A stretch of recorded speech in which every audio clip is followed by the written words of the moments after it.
Okay, we are recording. At 7:31 on March 9th, 2021, the Long Hill Planning Board is called to order. The secretary, please read the notices. Yes, Mr. Chairman, call to order and statement of compliance. Adequate notice of this meeting has been provided by posting a copy of the public meeting dates on the municipal bulletin board and website, by sending a copy to the Echo Sentinel newspaper, and by filing a copy with the municipal clerk. Standard board procedures. Any hearing conducted by the board is a quasi-judicial proceeding.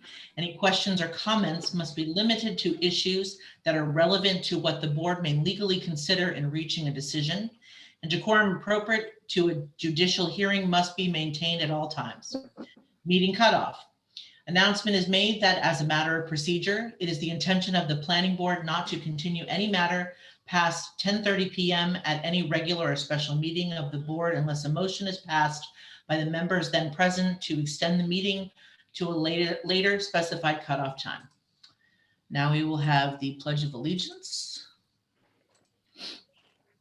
Can everyone see it?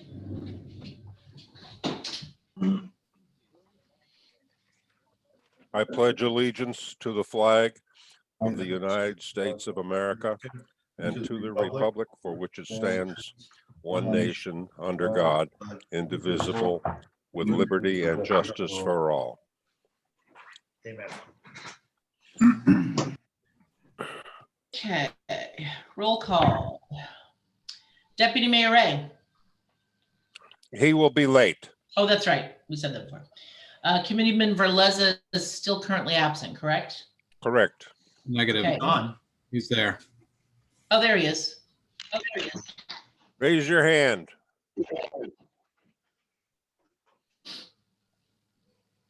Are you there, Victor? Here.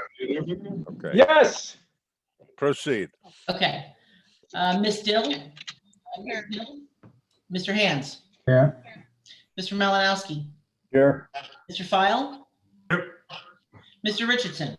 Here. Vice Chairman Jones? Present. Chairman Sandow? Here. Chairman, we have a quorum. Our engineer, Mike, has announced that he will be late in arriving also. With regard to the agenda, the board secretary has kindly agreed to not make us review minutes tonight. So we will go directly to the application. And we have nothing scheduled at the end of the meeting after the application. So Counselor, you're free to run at your convenience through about 10:20, 10:25. Sorry, Mr. Chair. Yes. I'd like to reserve a little extra time at the end to just discuss some board matters. It's free for the public, but I would like 10 minutes at the end. Okay, make it 10:15. Thank you, sir. Mr. Chairman, I sent Deborah a email just now. We got a call from our first witness, Alexander Kutchner, who is our expert forester. He was not put on the Zoom invite meeting. Neither was his associate Heather. I asked him to log in to the general meeting as an attendee, and maybe Deborah could move him over to a panelist. Yes, absolutely. So who am I looking for? Alex Kletchner? Alex, yeah, correct. Okay. I sent you his email and Heather's email with the report on February 26th, 2021. And posting. Heather, you said Heather. I don't see it. I don't see Heather- Heather. If you can hear me, you can if you could raise your hand. Perhaps she hasn't joined the meeting yet. Perhaps now, but I could see Alex is up, and so Alex could will be the first witness to testify. Hello.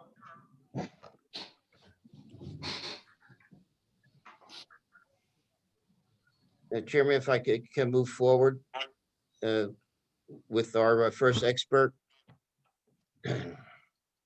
Londa, would you like to swear him in, please? Sure, I'm sorry, I couldn't unmute myself. So We are moving in, Chairman, to the Parisi application, correct? Delaware Avenue? That is correct. Okay, thank you. And the next witness, if you can please raise your right hand. Do you swear that the testimony you're about to give with regard to this application will be the truth, so help you God? Yes, Please state your name for the record and spell your last name. Alexander Kelchner. My last name is spelled Kelchner. Thank you. Can we Mr. get an understanding of what Mr. Kelchner is going to testify about and qualify him? Yes, I was going to go through that, Mr. Chairman. He is our expert forester. And of course, his testimony will be about tree implantation and tree removal.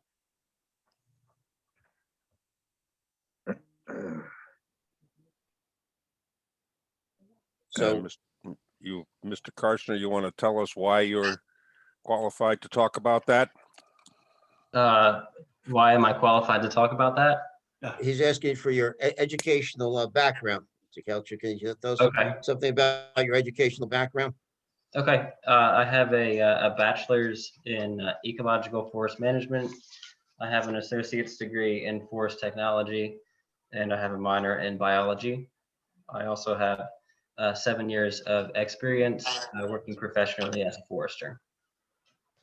And prior to tonight's meeting, have you ever testified before in front of a municipality board, either planning board, zoning board, or land use board? No. Can you describe your role and your involvement as to this application to date? So the landowner had asked me to do a tree study for the property that is to be developed to determine the number of trees that should be replaced as per the Long Hill Township tree cutting ordinance. And just an instructional note, if you refer to an exhibit, can you please tell the board members the name of the exhibit that you're referring to? Sure. And if you can put up side by side, I don't know if you or have the ability to do that, that would be preferable. Don't think I can do that, but I will do my best. Okay. With that being said, Mr. Chairman, I respectfully request that the board accept this person as a expert witness in forestry. Any objections? No objections. No. So be it. Okay, so Alex, with that, can you describe your involvement to the board of such as, did you visit the site and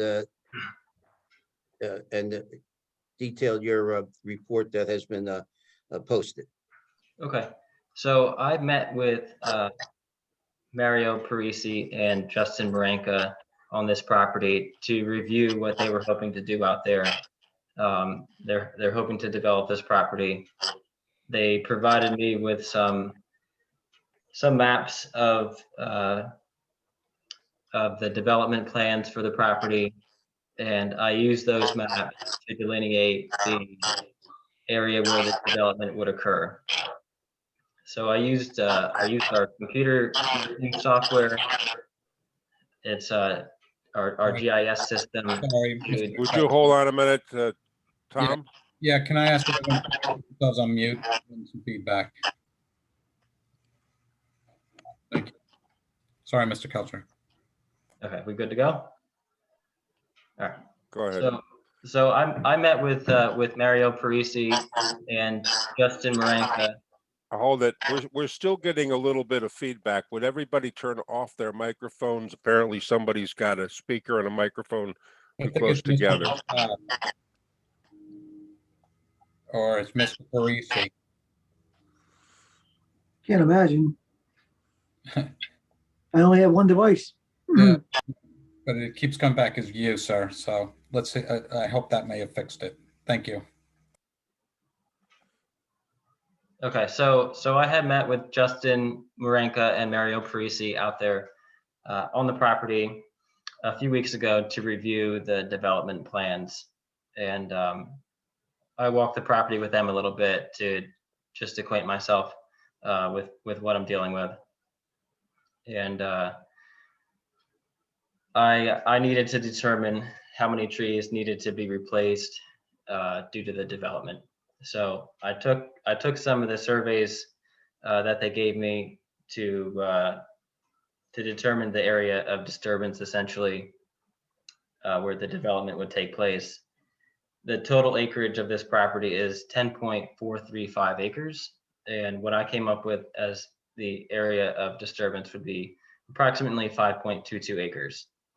So within those 5.22 acres, I took some inventory points, some permanent plots where I measured all the trees within those plots, which I then could extrapolate to the rest of the 5.22 acres. And by doing those points, what I came up with was that there is 160 trees that are of good quality, that are at least 12 inches in diameter, that would need to be cut for the development project. Those trees, according to the ordinance, would need to be either replaced on site, which may or may not be possible for all the trees to be replaced on site, or they would need to pay to the Long Hill Township tree fund $300 per tree. So for the 160 trees that would need to be cut, if they can't plant any of them on site, that would equal $48,000 that would be required as payment to the Long Hill Township tree replacement project. So that's what I found out there. I'm not sure if you need any more details regarding that project or not. Well, we are aware and willing to accept your count of the number of trees that need to be cut. What I don't understand is why you are misreading the ordinance as if all the trees that are cut have to be replaced. The ordinance is quite specific that only trees in the township right-of-way have to be replaced. And I would ask counsel, your counsel, if he has read our ordinance and agrees with your testimony.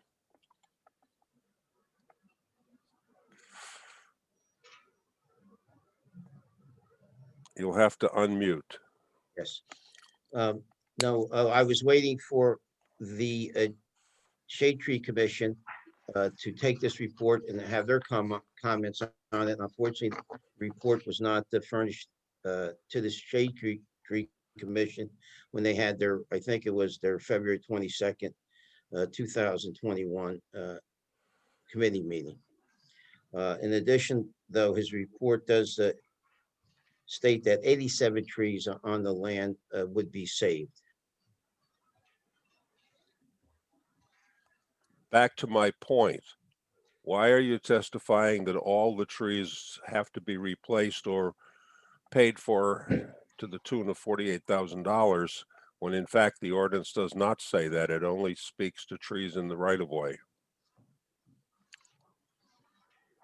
Have you read the ordinance? So I have the ordinance here. It says any person wishing to remove one or more trees greater than 12 inches in diameter shall file a registration form with the township clerk and shall include a description of the trees to be removed, the species, size, and health, and the location on the property.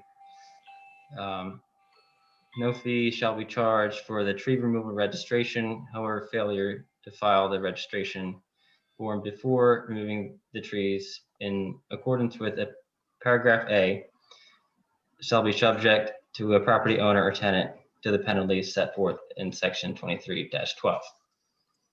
Yes, it does say that.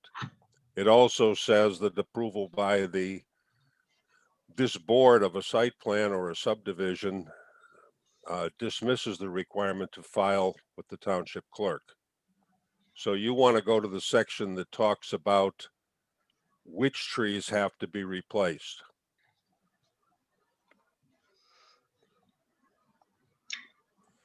Okay, so I have on here that trees need to be replaced on a 1-to-1 basis.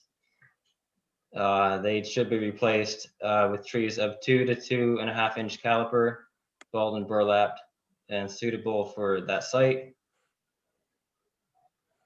The preferred tree replacement location should be on the actual tree removal site. However, in lieu of providing a replacement tree on site, the owner of the property must contribute $300 per tree to the Long Hill Township Tree Fund to be used for the replacement of trees on public property. On public property.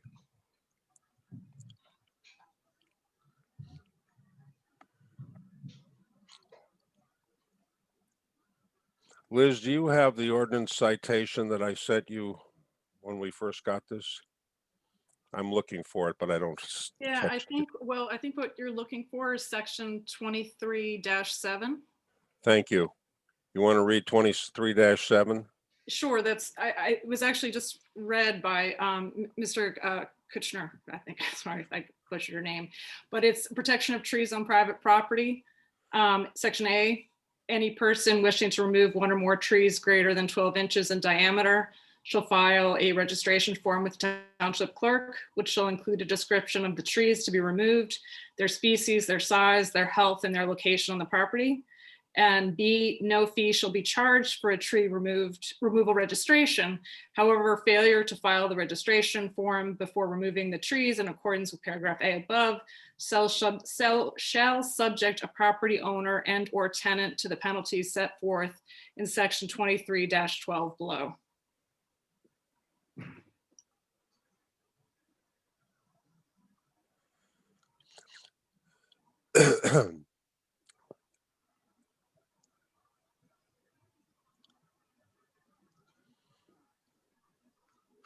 You're going to make me go to the ordinance and find the section that really applies here. Okay. Unless somebody else has it. Well, the tree, okay. I mean, I have the tree, so application, what section are you looking for exactly? Well, that's what I'm looking for, is the section that says the replacement only applies to township property, Okay, i.e. so, township rights of way. okay, That's section 23-11. right, Thank Yeah. you. right. Okay, let's read 23-11. But I just read that. Do you want me to read it again? No. Okay. I'm going to find it myself. Chairman, are you referring to section 23-11E? Where it says that they must contribute $300 per tree to the Township of Long Hill Tree Fund to be used for the replacement of trees on public property or township right-of-way. And this section of the ordinance, chapter 20, is in the police powers section. This isn't even in the land use section. That is correct.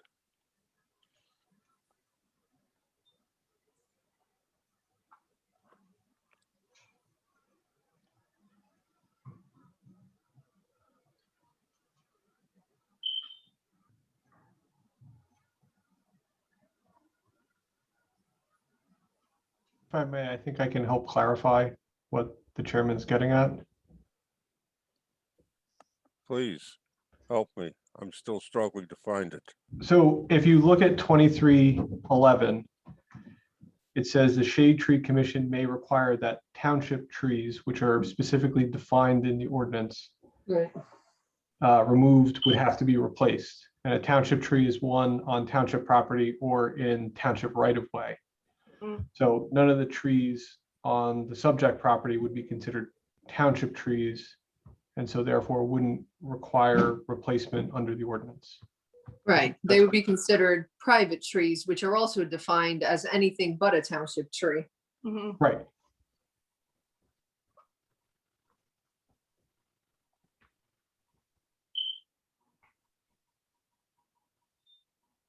All right, Dennis, Mr. Chair. Go ahead, David. Yeah, so that's good. So I think you've clarified the situation. Putting that aside now, what's the impact of that? And more to the point, perhaps, if you were thinking about replacing trees, is that not a good thing anyhow? So was that the Well- intention of the applicant to replace? The ordinance is specific that trees removed from the township right of way have to be replaced. Yeah, I get the legal words, Dennis. I'm just wondering what the intent would be, because I don't see Bear anything with wrong me, with an intent. bear with me. The tree removal ordinance says the trees removed from a township property or township right of way have to be replaced. It says that removal of other trees requires a no cost, no charge, no obligation permit, and that permit is excused if the tree removal is part of a approved subdivision or right of site plan. So the issue is, what is the mandatory replacement? And the mandatory replacement is 0 because there are no township rights of way on this property. And so therefore I'm grappling with the point of the testimony. What is the testimony telling us? That there are a certain number of trees on the property and some of them are large and some of them will have to be removed. But that's not a landscaping plan. That's a report from a forester. Someone help me if I have misconstrued this situation. I think, not speaking on behalf of the applicant, they're trying to do a good job with something. And Yeah, trying David, I'm with you, but I'm looking for testimony from the applicant at this point. Fair enough. And sooner or later, we will get to the point of approving a landscaping plan, and presumably that will replace a fair number of the trees. I'm trying to understand what the citation of this ordinance has to do with the numbers that he has quoted.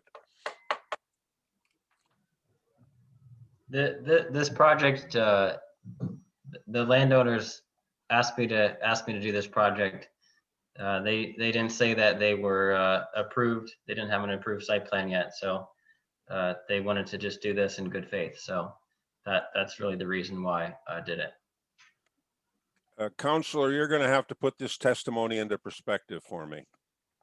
Well, Mr. Chairman, at the last hearing, I thought it was requested that we have an arborist, a forester, go out and do a survey of the trees to see what type of trees we had there and what trees would have to be removed based upon the site plan that was given to the forester. And that's why his testimony is presented here. It's also, it would corroborate what I thought your chairman had said, that you want to have a cursory opinion by your shade tree commission. So we went out and we hired the forester to, unfortunately, as I said before, that we weren't able to provide this information to your shade tree commission for their February 22nd, 2021 meeting due to the certain circumstances, inclusive of the difficult weather conditions them facing us all.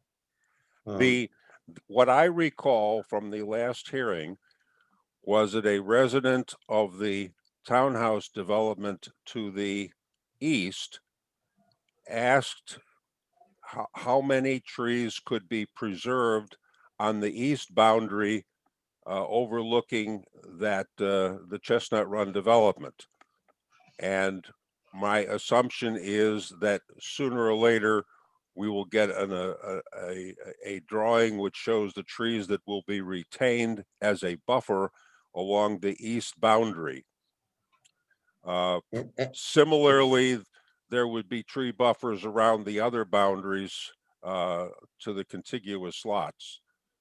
But I'm not sure that there is any question about the fact that trees will have to be removed in order to create residences and lawns. And that's the testimony we were looking for, not a gross count of trees that have to be cut. We're also looking for a landscaping plan, and today I received what appears to be an updated plan for which significant trees have to be cut in the landscaped area.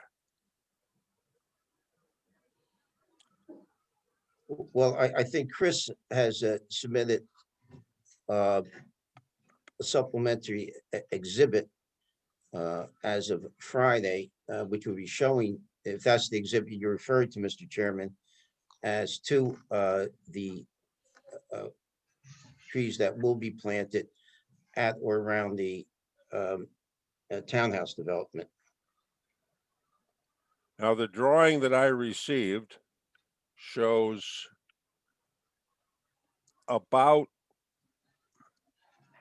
12.5 significant trees marked for removal. And it also shows a number of significant trees on the east side of the retention basin on lot 9. And that's all well and good, but I don't understand how this testimony relates to that. Yes, Obviously. Mr. Chairman, sir, if I may, again, I had prepared that exhibit that was submitted, and my testimony is going to be related to that exhibit this evening, and is going to build off of Alex's testimony regarding the trees. So if I may suggest, we could move to my testimony, which will build off of Alex's, and then it may be appropriate at that time, once all that's out there for questions, I think it will make better sense to do it that way. That's all right with me, Mr. Vitale. Is that all right with you? Yes, Mr. Chairman, Chris was going to be the second witness tonight.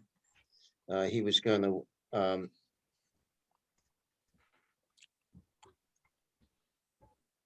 add on to his prior testimony now that we have presented the forester pursuant to what we thought the board was looking for since our February 9th, 2021 meeting.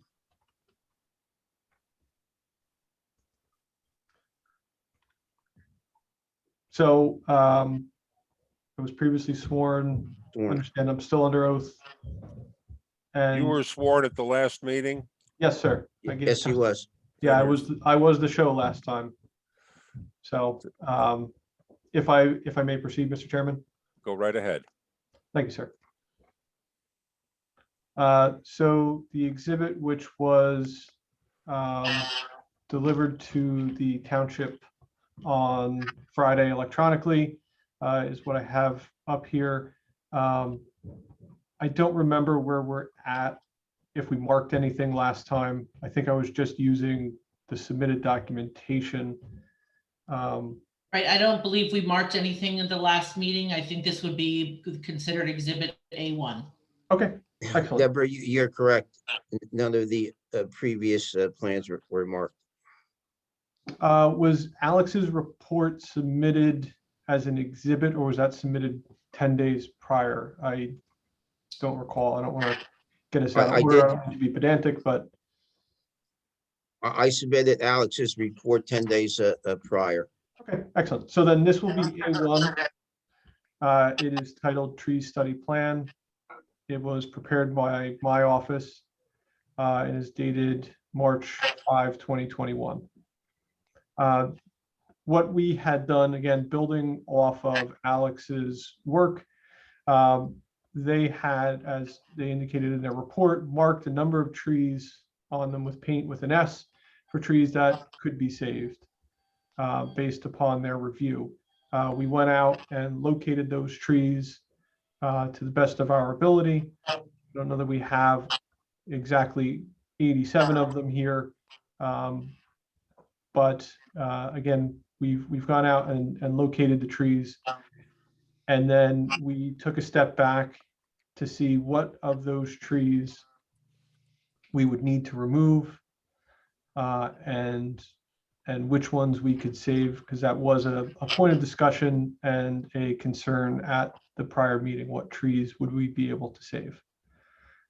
So the trees are the ones, all these symbols here, all these tree symbols around the site. Each one's labeled with the caliper and type of tree that is there. And the ones that have the X's on them are the trees that would be removed as part of the project. The trees that are being removed for a number of different reasons. Some are located too proximate to the septic systems, such as these trees and these trees. Some too close to the proposed dwellings, like these trees. Some in the immediate vicinity of the stormwater basin and the grading required for it, which we looked at being able to adjust it, but we were adjusting, say, this tree. Even if we were to adjust the grade at the tree, the root zone beyond it would be impacted by the grading activities. So even if we were to try to level it out in front of the tree, we'd have to catch that grade up, and that would again eat into the root zone and make that tree not viable.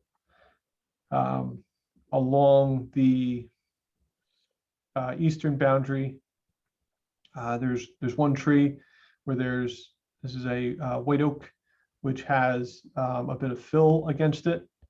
There's a red maple on the other side of the proposed extension of Delaware Avenue, which is going to be too close in proximity to the road and the stormwater infrastructure. And then there's a few more trees that either for purposes of maintaining a usable backyard and the proposed grading activities and the stormwater management systems would need to be removed.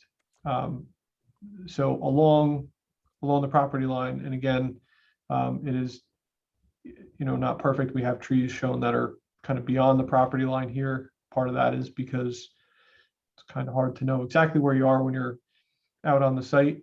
But when we locate them, some of them are just over the property line, but the ones that are along the property line otherwise, specifically on the east side, they would be retained, as well as there's a larger walnut located on the west side that we can adjust the grading in order to accommodate that tree. As I look at this drawing, I see almost no large trees to the north side of Delaware Avenue.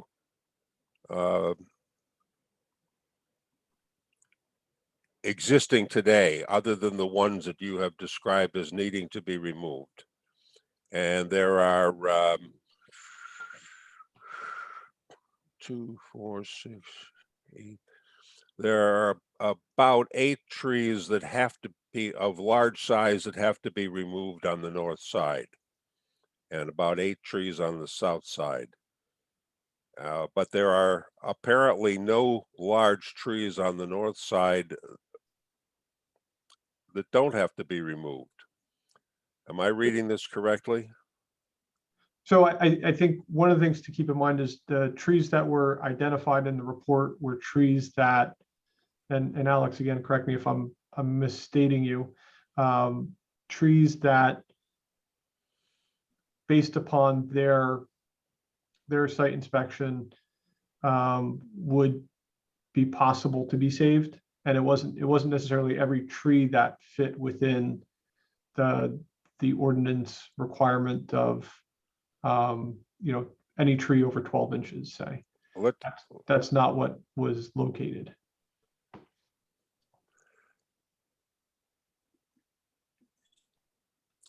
Chairman. Alex, how many? Yeah. Is there any way I could talk? Who is someone trying to talk? Yeah, Mr. Parisi, The applicant, can I be testified in? Can I be sworn in?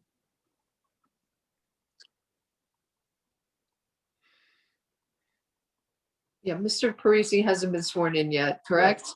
That's Okay. correct.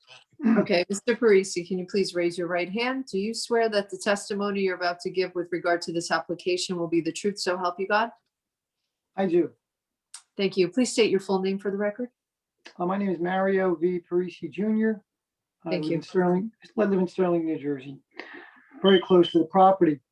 So I think it's important for everyone to understand the spirit of the meeting when I met with the forester. So first, I could testify to this. I met with 3 different foresters and I got an education about trees. So then not only did I do that, I walked through the property.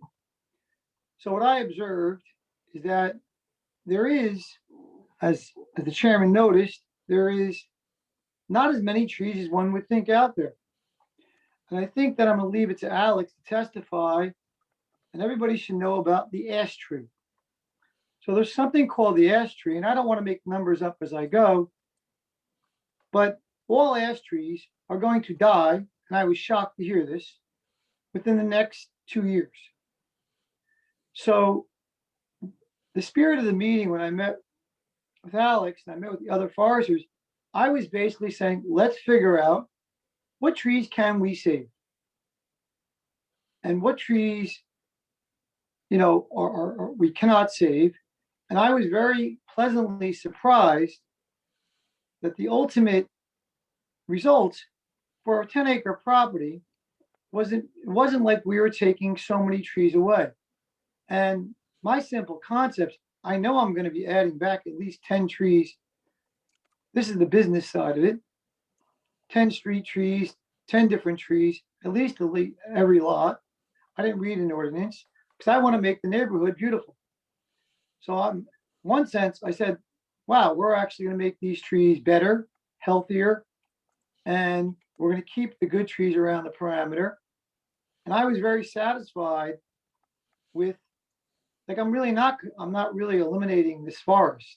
And I think if Alex wants to go back to the testify, I'm not sure if everyone on the board is familiar with what's going to happen with ash trees, because I certainly was surprised 20 years ago, a beetle came from China and I was like, wow. And they're now killing all our ash trees. And I heard a whole story about how they lay eggs and so on and so forth. And they're destroying all our ash trees out there. So the end result, what I thought was important is that we were going to make the development better trees. And we were not going to be removing that many trees. And a lot of these trees, I don't want to make numbers up. I think it's over 20%. And can't make numbers up on the fly. Someone has to testify to exact stats that these ash trees are actually going to die. And I think that whole message of us trying to save the forest, save the trees as much as possible, that's what the spirit of the meeting was all about. So that's basically what I wanted to testify. And I'm not sure if that was conveyed to the board and to the public. I'd like to ask Alex, in the report from your firm, I see a table that lists 87 trees that are, what's the title? Trees to be retained. They all seem to be greater than 12 inches, so I assume that they are significant.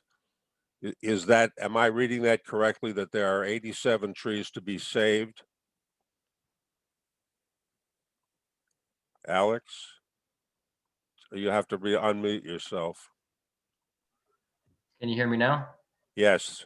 Yes, you are correct.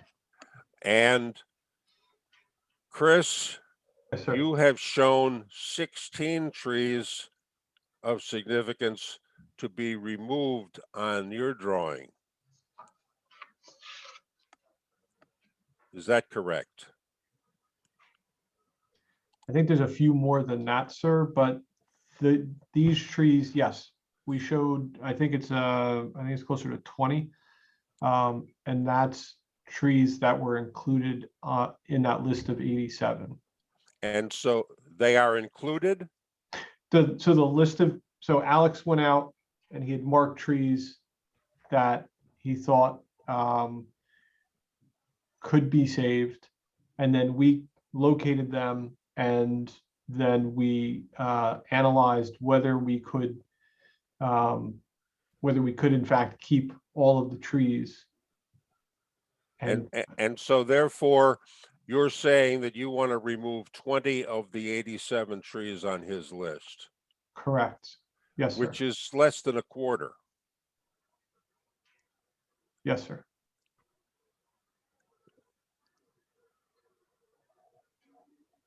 Do any members of the board want to add questions to this? We're essentially at a point where we've determined that fewer than a quarter of the significant trees are going to be removed, and there are still a large number of trees left on the east boundary to protect Chestnut Run.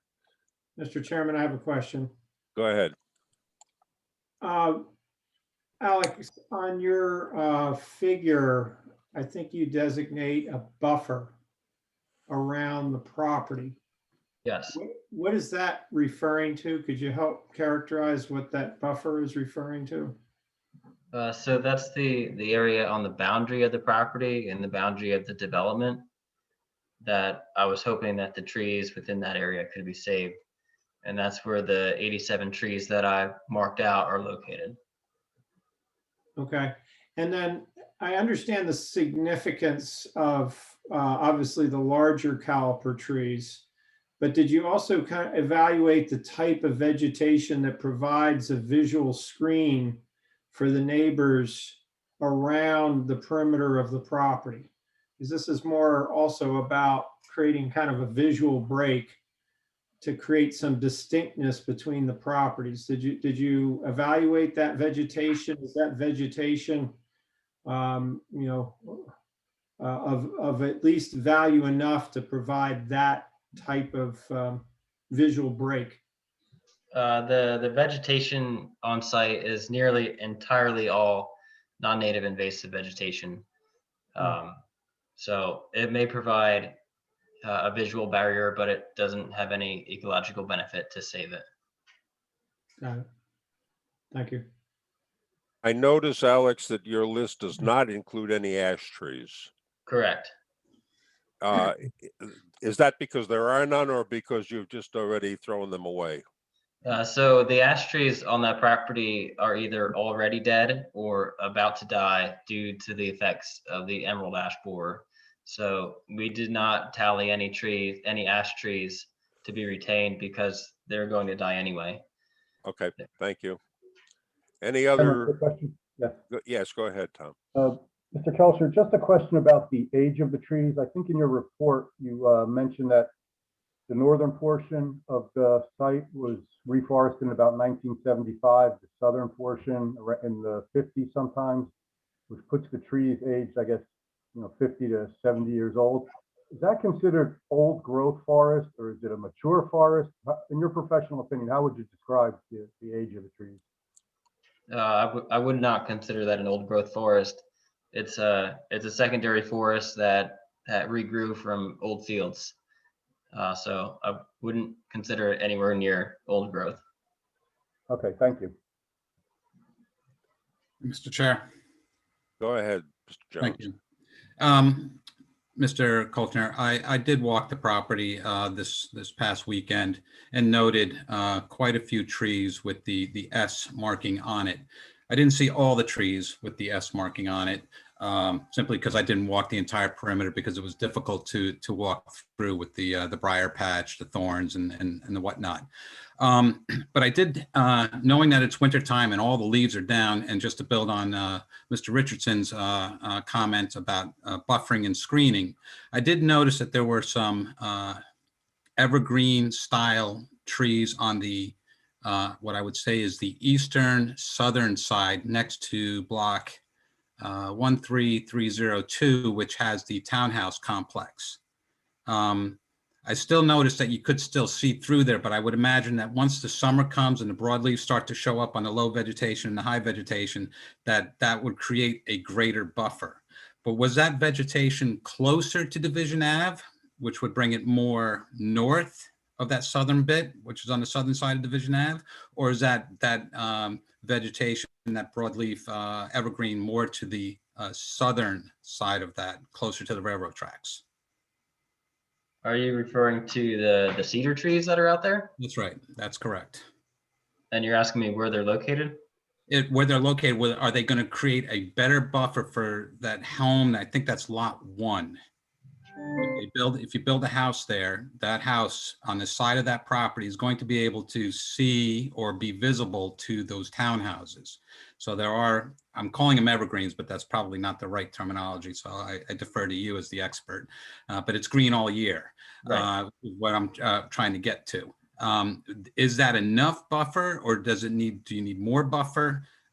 How can we create less of a visual between those two properties, that potential home versus the townhouse? I think the obvious answer to that is planting. So if we planted more trees, then we could, have a greater buffer. Okay. On a northern property, I noticed that there are a lot of ash trees over there, and in various degrees of deterioration versus still healthy. Can you estimate how long does it take for an emerald borer to infect a tree before the tree is actually dead and on the ground? Yeah, so the emerald ash borer typically works its way from the top of the tree down. It'll start at the small branches up top, work its way down. You may not even see any symptoms of infection for 2 or 3 years. And then you'll slowly, in the years after that, you'll start to see some of the upper limbs dying off. Some of the larger limbs begin to die off, and then eventually the whole tree succumbs. But it could be 5 to 7 years before that tree dies after it's infected. And I would be very surprised if there were ash trees out there that didn't have the emerald ash borer in it. The trees that were already dead had hundreds and hundreds of exit holes from the emerald ash borer. And although we might not see that on every single tree, I would expect that all the ash trees out there have the emerald ash borer in it to some degree. Would it be your professional advice that every ash tree on this site be cut down as a part of construction? Yeah, all the ash trees are going to die regardless. Oh, but no, my question was that they be cut down before they die, so that after a house is built, we don't find a dead ash tree in the backyard. Yeah. Or in the house? Yes, I agree with that. On the property, sorry, Mr. Chair, about what percentage of the trees there are ash? All right, let me pull that up real quick. Thank you. Because I know just walking on the Division Ave part and the proposed Road A, I did note a lot of ash trees. And as you move more further back into that northern part, I noticed even more ash.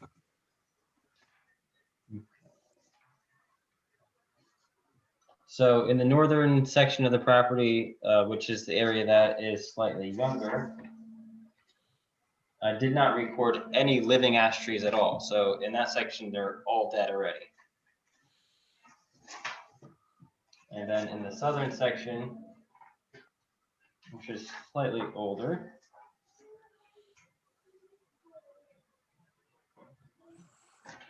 in our sample, they're all dead in the southern section as well. So from our sample, there are no living ash trees out there. Okay, so with that being said, it's fair to say if you stood on the western side of the property line looking east, you could see clear through the property line, so you could see home to home. Yeah. Yeah, okay. Alex, it's Mario. I'm sorry to jump in here. Do you think current property has 40% ash trees, 50% ash tree? I think that was the board member's question, because I remember when we were walking through there, you were, quite surprised on the number of ash trees. And I was, I learned a lesson of trees. But do you feel current state, is there 40, 50% trees?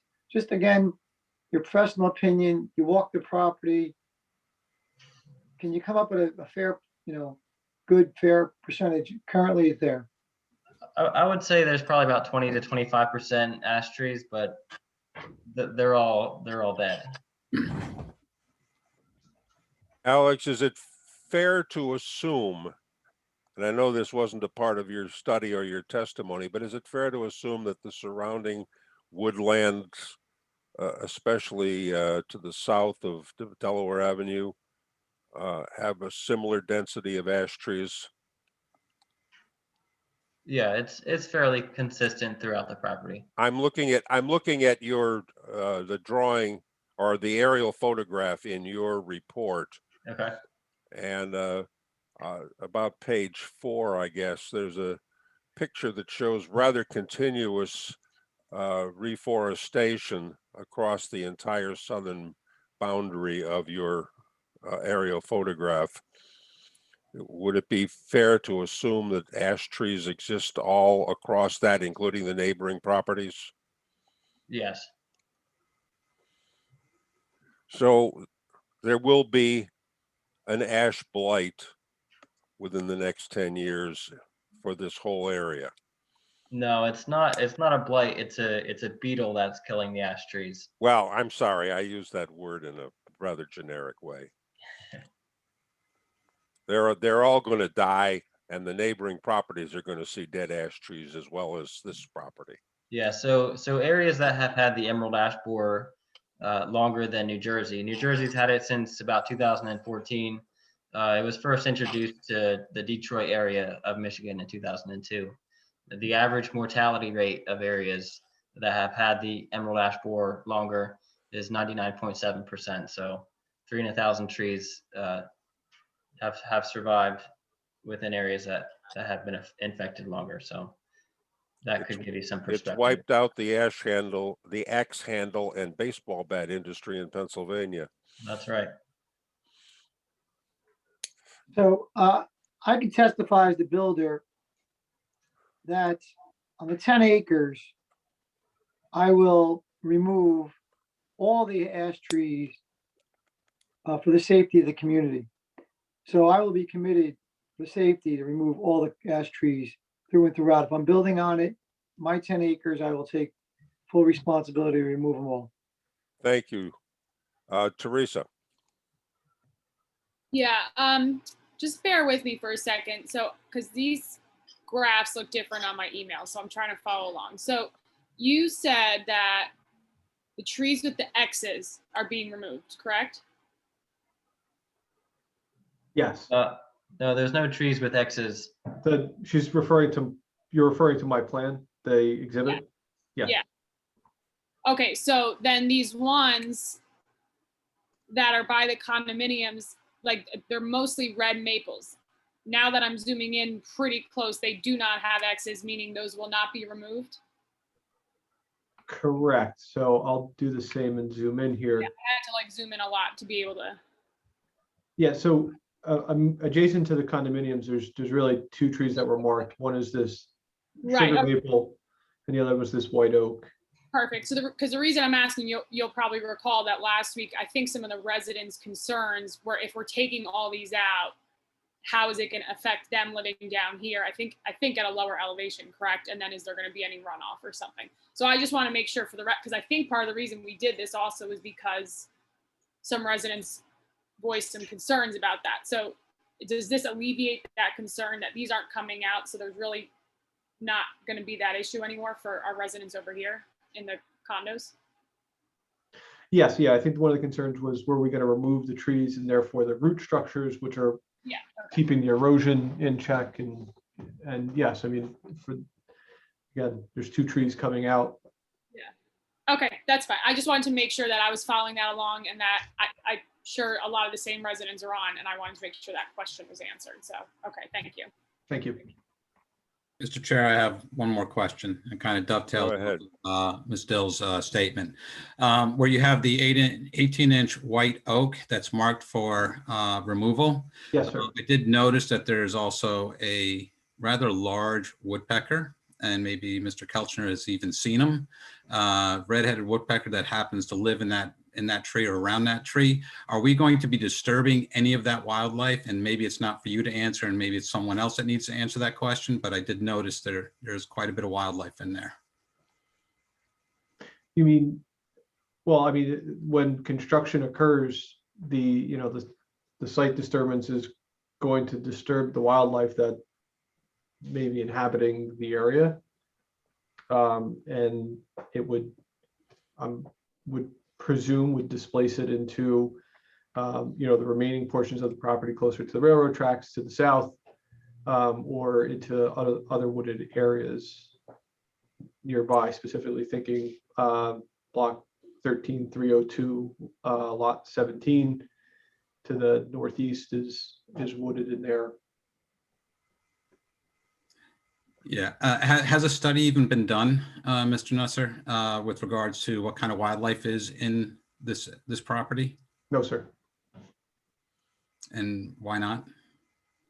I don't believe it's a requirement of the board as part of the submission, and so that's, I mean, there wasn't a requirement to provide it, and it's not something that typically is provided as part of an application such as this. All right, I reserve my right there, and I'll come back on that. Thank you, Mr. Chair. At this point, I see about 25 members of the public, 2 of whom have their hands raised. And at this point, we will take questions of any of the experts who have been testifying on the subject of trees and tree removal.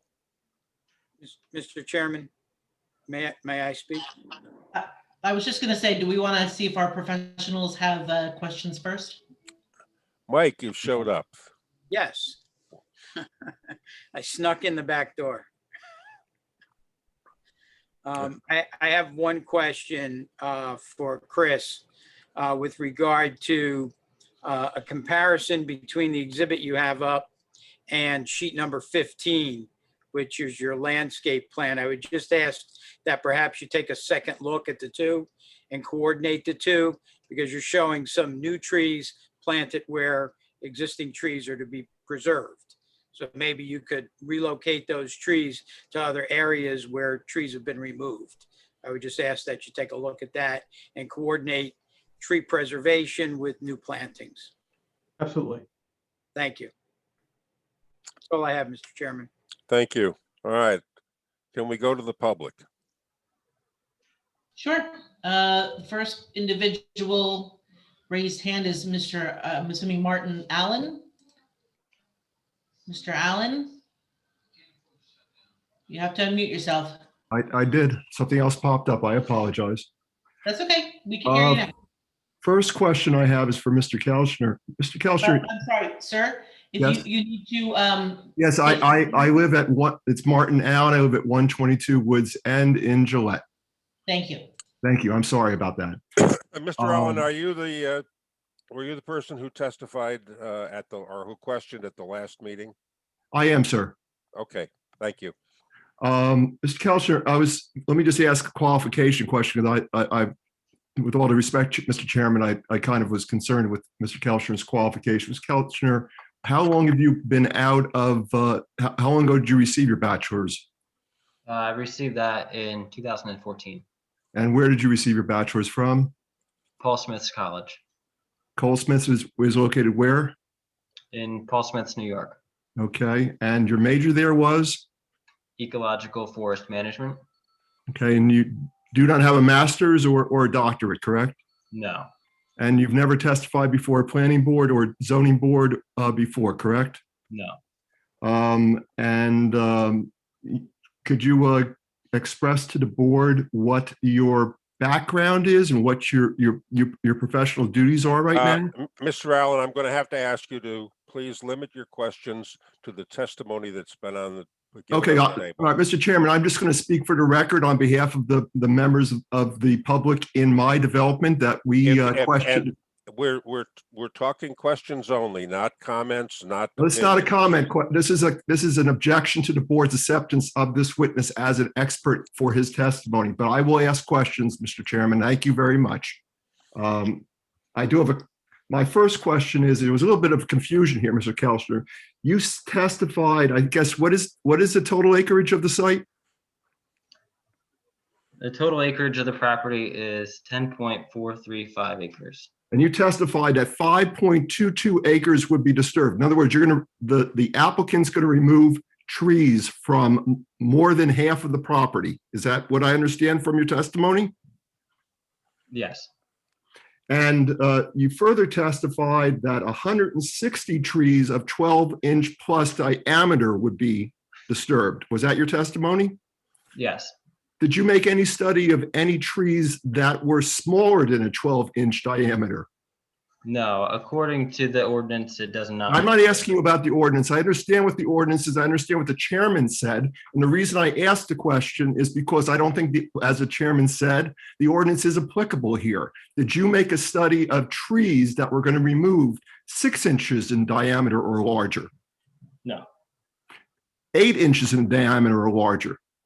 The only things that were measured were 12 inches and larger. So of the 12 inches or larger, the applicant's going to remove 160 trees and disturb more than half of the acreage at the site, correct? Yes. How many trees will be removed along the border, along the eastern border from Lot 1 to the swamp, along the border? I don't know specifically how many trees in that specific area, but the info that I have is that 160 trees of good quality, 12 inches in diameter and greater, will be removed from the 5.22 acres. In walking the site, were you able to examine whether or not there were trees in excess of 6 inches in diameter along that border? Within the buffer area, you mean? Along the border between the Chestnut Run condominium, which would be the eastern part of the site, and the subject. Yeah, there are trees within there that are to be saved. Now, that's not my question. I'm saying are there trees? You're saying that you only looked at 12-inch and larger trees. Are there trees along that border that are 6 inches in diameter or bigger that Yes. create a buffer?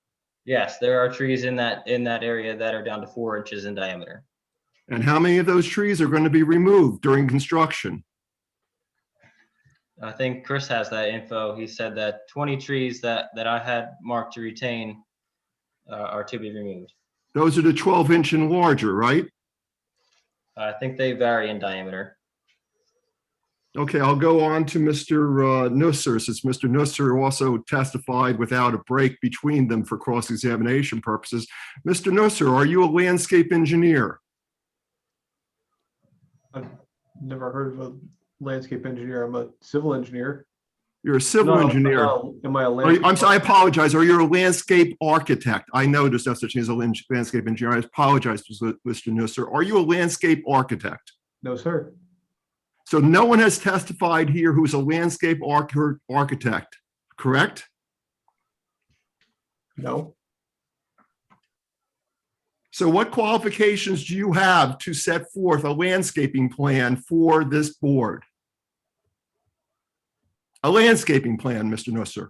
So the testimony was not a landscaping plan that was given tonight. The testimony that was given tonight was related to whether or not the trees that had been marked could be retained.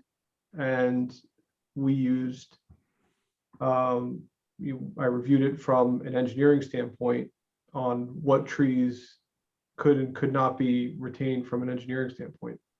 I understand that, but what qualifications do you have as a civil engineer to determine what the landscape architect would determine for this board?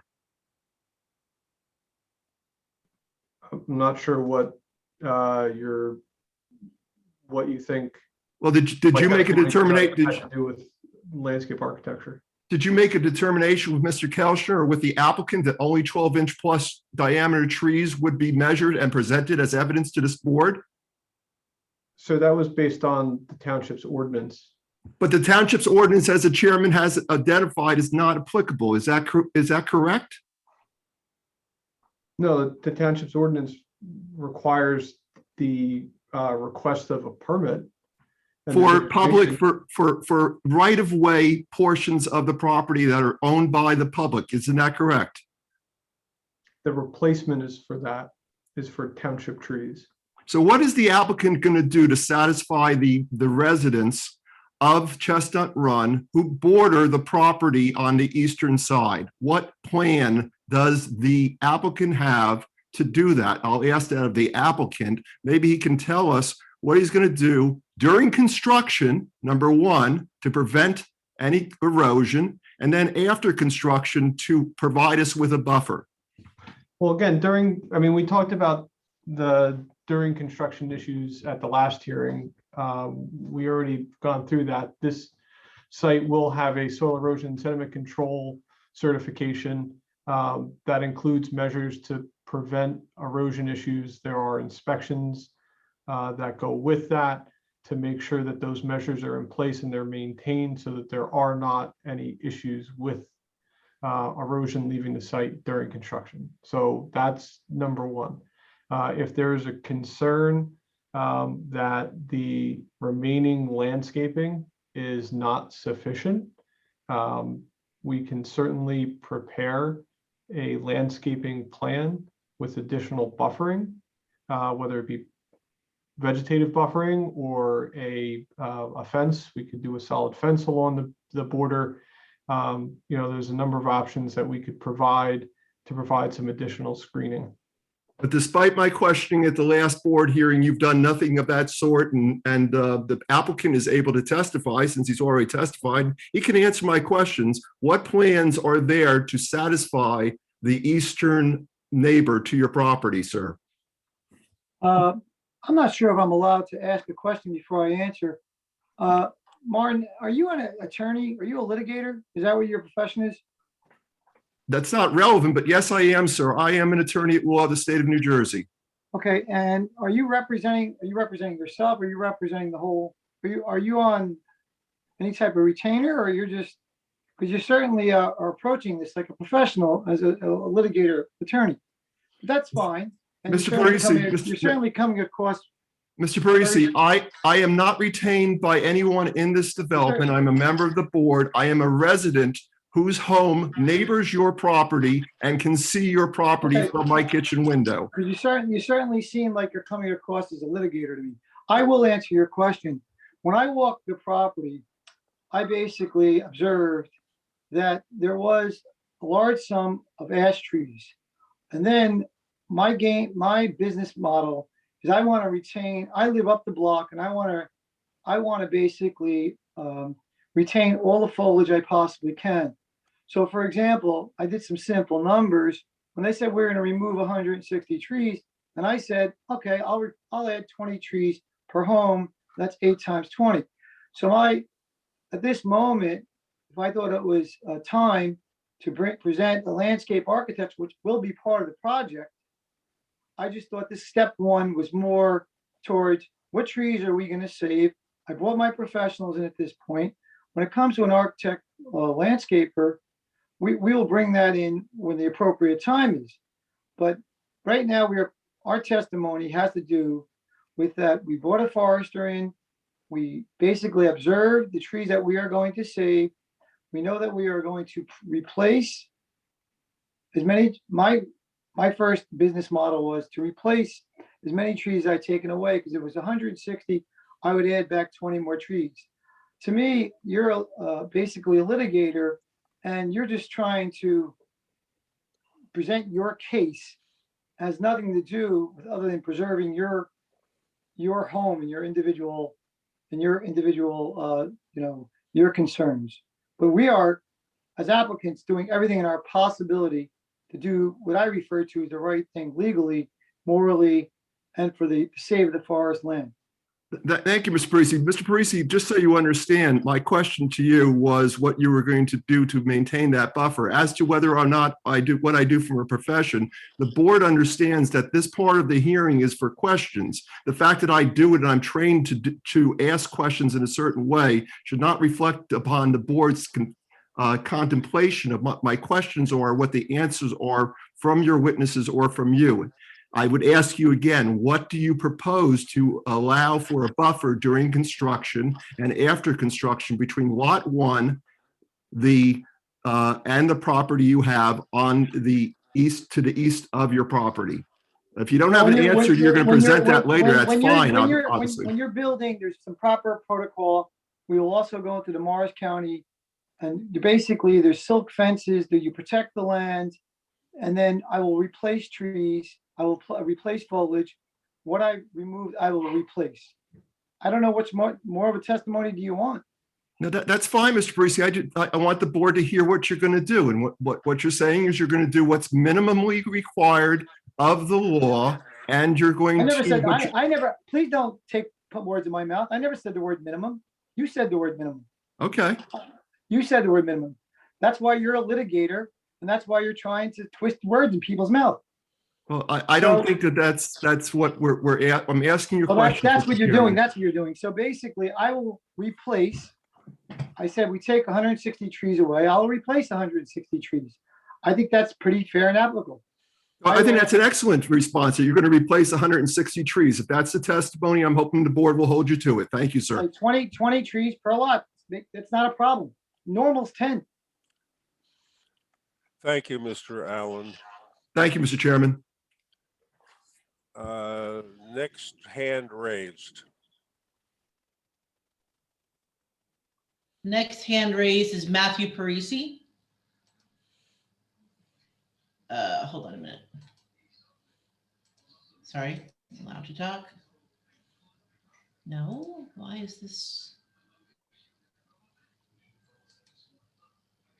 Hold on a minute. Mr. Parisi?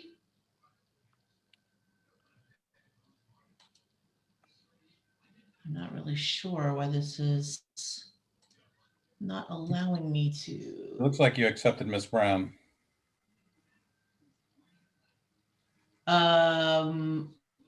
Okay. Hold on. There's also a Miss Brennan. I know I'm having I don't know why this is, okay, where'd Mr. Parisi go now? Jessica Brennan was next. Mr. Parisi, can you raise your hand one more time? Thank you. All right, I'm gonna have to promote him. For some reason, it's only letting me allow him to promote him to panelist for now. So, Mr. Parisi? Yes. Not senior. This is Matthew Parisi coming through. Oh, I'm sorry. Or junior, I'm sorry. Mr. Matthew Parisi? Okay, we're having technical difficulties with Mr. Parisi, so I'm going to have to go to the next person for the time being. Hold on a minute. Okay. Okay, let's go to Jessica Brennan. Good evening. Can everybody hear me okay? Yes. Great. Jessica Brennan, 26 Skyview Terrace, Sterling. I'm going to work backwards, working off of, is Mario Parisi still on? I don't see him present.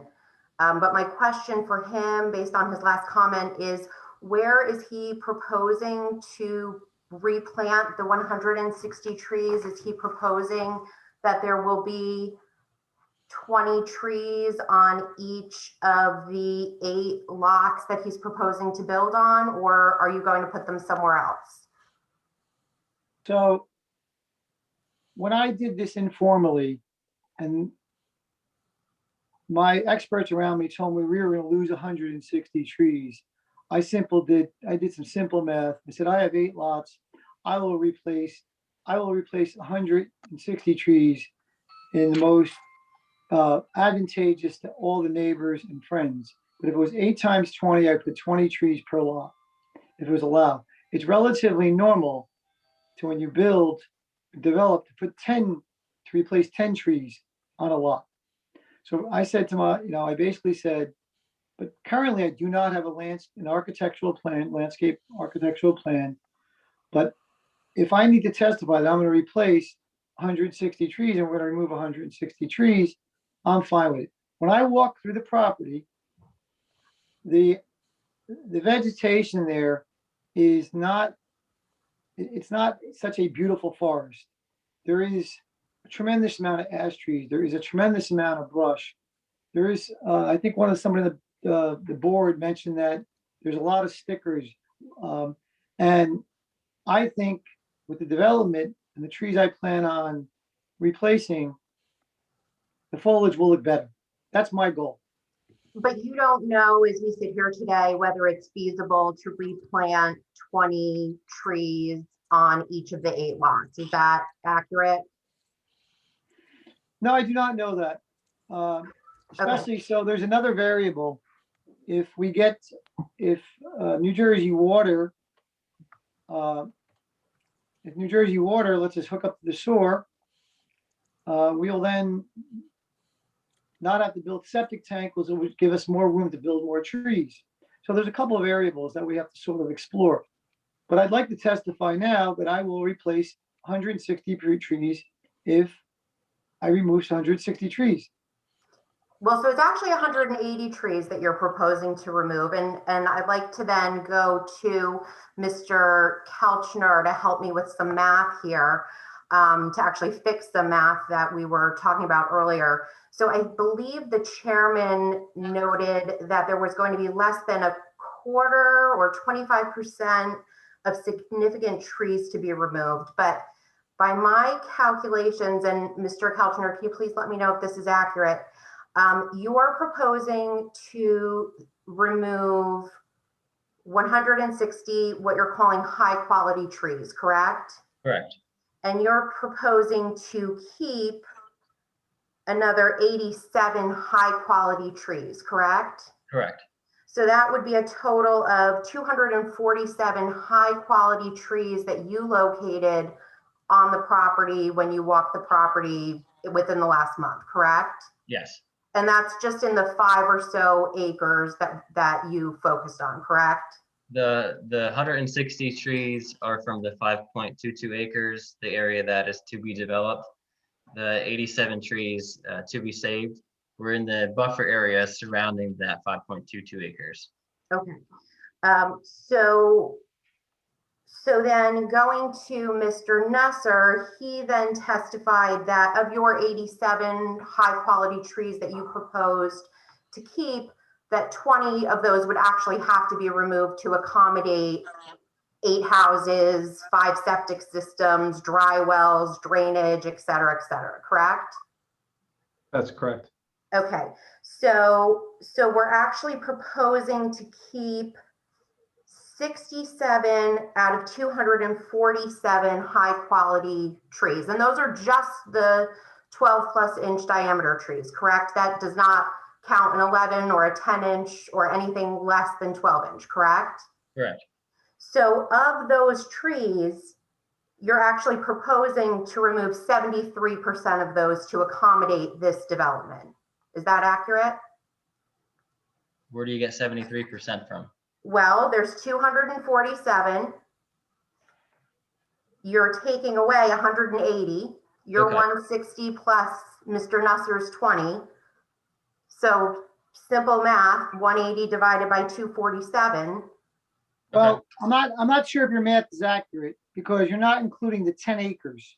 You just want to ignore the 5 acres that we're not touching? Actually, Mr. Kelchner said that includes the 10 acres. He only said the 5.2 that we're going to disturb. And the So- 87 that he's keeping are in the buffer zone that are part of the 10 acres, correct? Yeah, the 87 trees are the trees that are immediately on the boundary line and immediately adjacent to the development area. Okay. And none of So those. I think your numbers are kind of skewed. He's referencing the buffer area. Okay, but there's 10 acres of trees and we're disturbing 5 acres. So let's talk about, your percentages have to be a little bit more accurate. So how many high quality trees are located in the entire 10 acres? I think I'll jump in. Alex will confirm this. I'm not sure we studied areas that we weren't going to disturb. We basically if half of it, we're not gonna disturb, I don't know how much of a study you wanna do in areas you're not gonna disturb. Right, so just focusing on the area that you are disturbing, you're gonna I would just do a remove two, I would do a 2 to 1 ratio. the high quality trees in that area. I would do a 2 to 1 ratio. I'd have to double the volume because we have 10 acres. I don't think it's fair to use only 5. That's like skewing the numbers. Well, that would benefit you now, wouldn't it? Okay, so Mr. Only the Nutter, truth, but there's 10 acres here. It's not like there's 10 acres and we're disturbing 5. Have to start from the beginning. well, then I guess your expert would have to look at that. Mr. Nusser, if you wouldn't mind pulling up your map here, I just wanted to ask you, there was a comment that looking west to east, there would be a clear through, even if there wasn't the development, but you're showing here on your map that we have a 14-inch walnut, a 20-inch walnut, a 22-inch walnut, a 30-inch poplar, 2 30-inch poplars. So that's a significant amount of trees that are currently buffering that side of the property, correct? Yes, I mean, let's put it this way. I wouldn't call it significant, but yes, there are a number of larger trees along that boundary line. And those would then, under this plan, all be removed. Correct. So if you eliminated the lots 4, 5, and 6,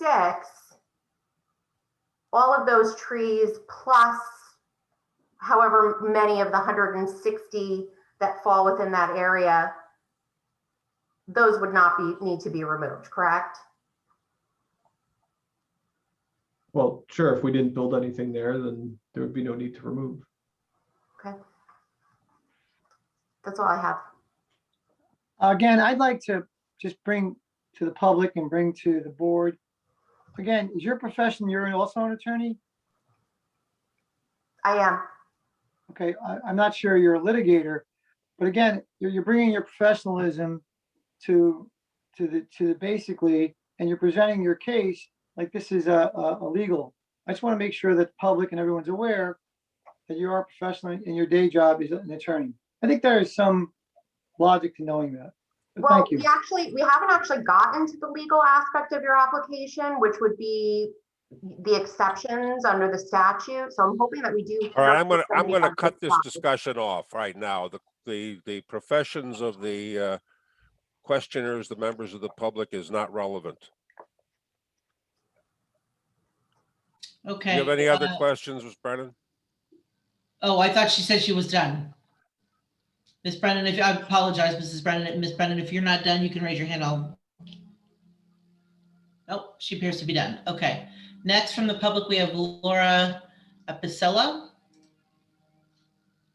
Laura? Oh, hi. I'm Laura's husband, Frank. My question is not about. Okay, Frank, can you just state your name and where you are for, Oh, sure. the record? Yes, of course. It's Frank Apicella, and we live in Chestnut Run, 18 Fernwood Terrace. And my question is about, and again, I'm not sure if this has been covered because I was just on a Zoom with students, what the development would do to the tax base. That's not relevant for this portion. Okay. That's not a question on testimony that's been given. Okay. It probably is irrelevant to the entire application. It's not irrelevant to me, though. Okay. Okay. Okay. Do you have any questions for the witnesses who have been testifying this evening about forestry?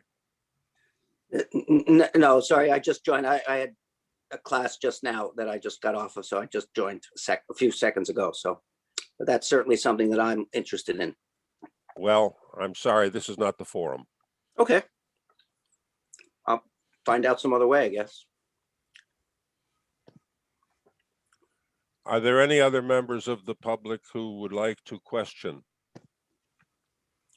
All right. Do you, I think Mr. Chairman Jones? Jones has a question. Thank you. I just wanted to follow up on Ms. Brennan's comment about the trees that are proposed to be removed along that northwestern border. If you do not have to build the septic systems, how many of those trees would then no longer fall into that removal category? Again, and I think that's a question for Mr. Nusser. But if Mr. Kulchner has any comments on that, I'm happy to take those as well. It'd be 4 trees.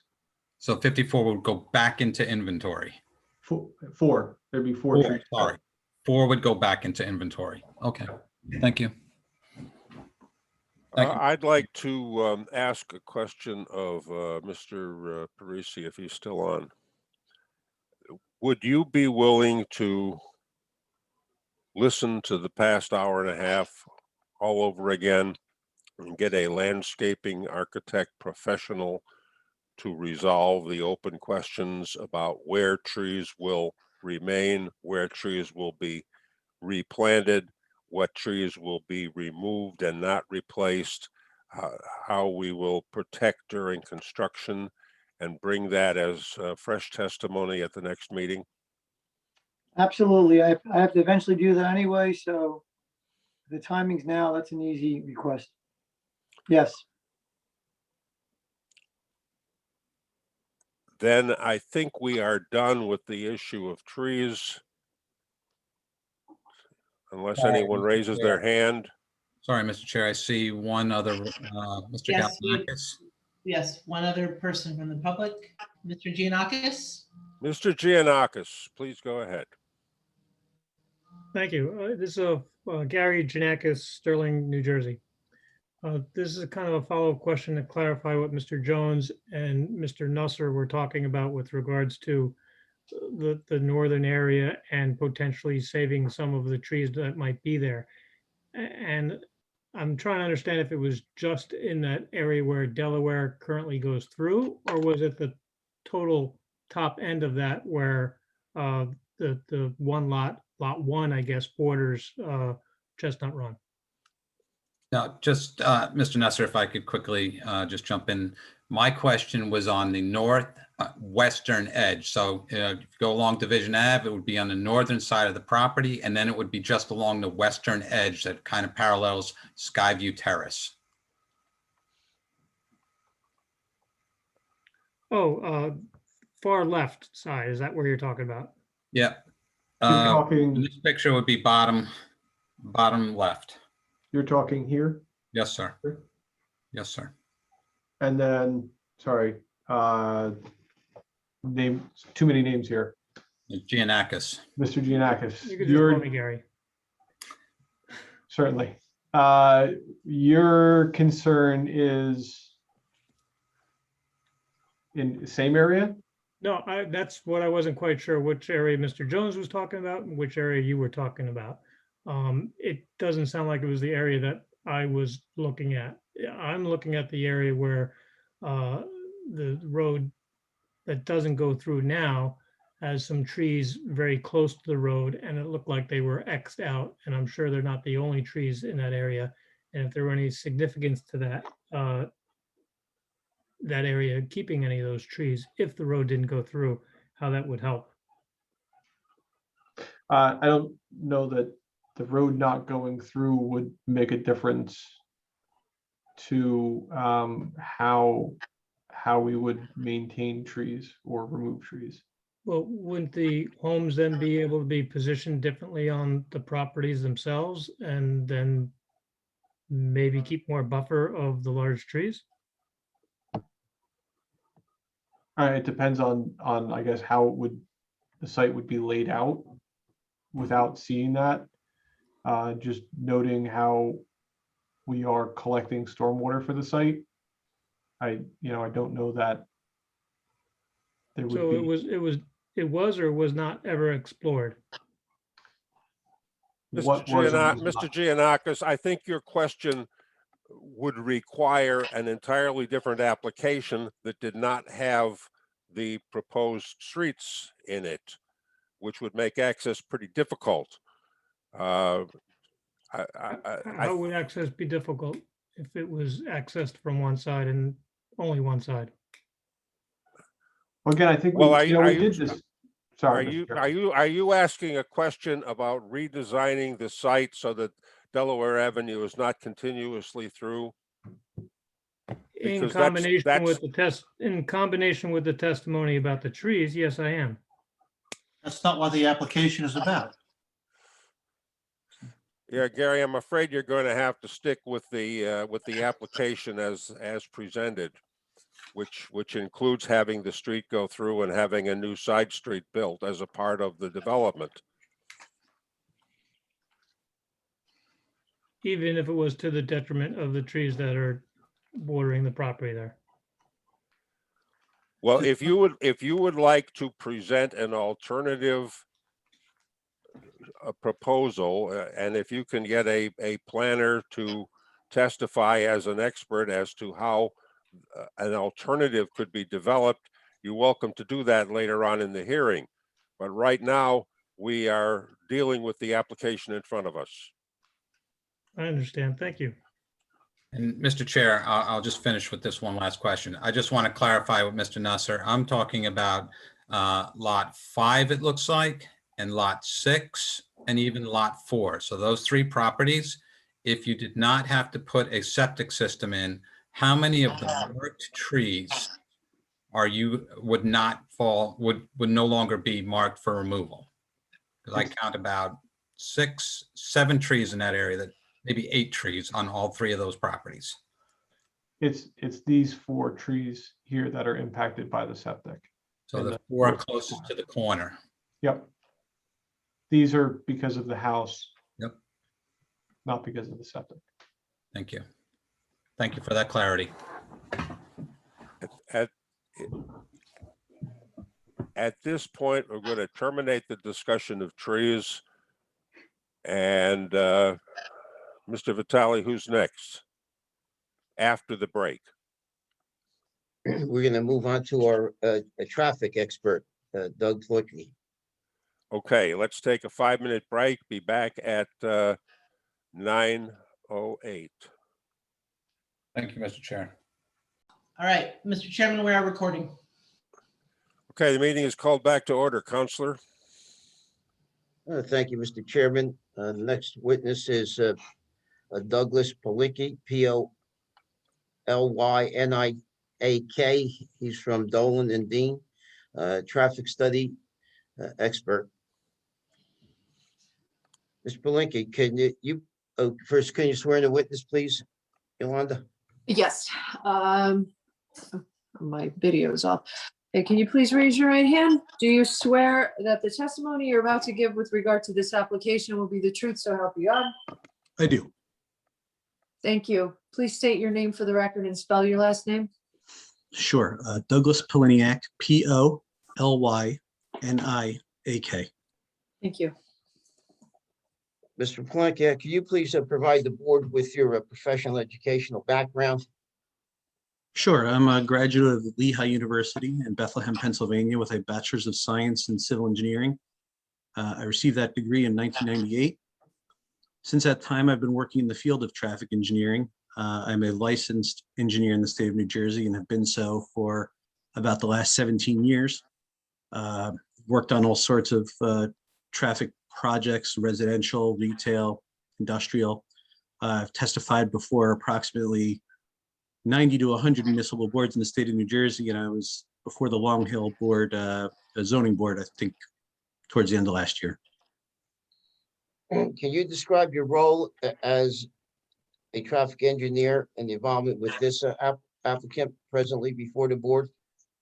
Yeah, sure. We were asked to examine the site, review the plans, perform a site visit, review the plans with respect to RSIS, and generally review the traffic aspects of the proposal in general. Thank you. I present the person as a expert witness in the field of traffic. Any objections? Go right ahead. Mr. Blinken, can you please describe to the board what you undertook after you were contacted by the applicant? Yes, like I said, we reviewed the plans with respect to the RSIS. We made a site visit, walked the site, the potential connection of Delaware Avenue, reviewed the potential trip generation associated with this project. From a traffic engineering perspective, this is not so much a traffic impact case as it's for a limited amount of single-family homes. We looked at the Institute of Transportation Engineers trip generation manual for the homes to see what kind of traffic generation would be created over the peak hours, which are the morning and evening commuter peak hours. At a maximum, the 8 homes would generate about 10 peak hour trips, which is over a course of an hour. That equates to 1 vehicle either entering or exiting a home over the course of every 6 minutes over the hour, which is basically imperceptible from an observational standpoint of seeing traffic access the properties. We reviewed the potential impacts of the extension of the master plan roadway of Delaware Avenue, and realizing that it provides some benefits for the neighborhood with respect to vehicles being able to access Morristown Road in a more direct route as opposed to using Skyview Terrace or Overlook Road. It's also a benefit with respect to snow plowing, school busing, emergency services by providing a more direct route and also not having dead ends at each section for turnarounds. So, like I said, overall, this isn't a development that's going to generate a substantial amount of traffic. And, the connection of the master plan roadway, I find, will provide a more direct and less circuitous route for existing neighborhood traffic.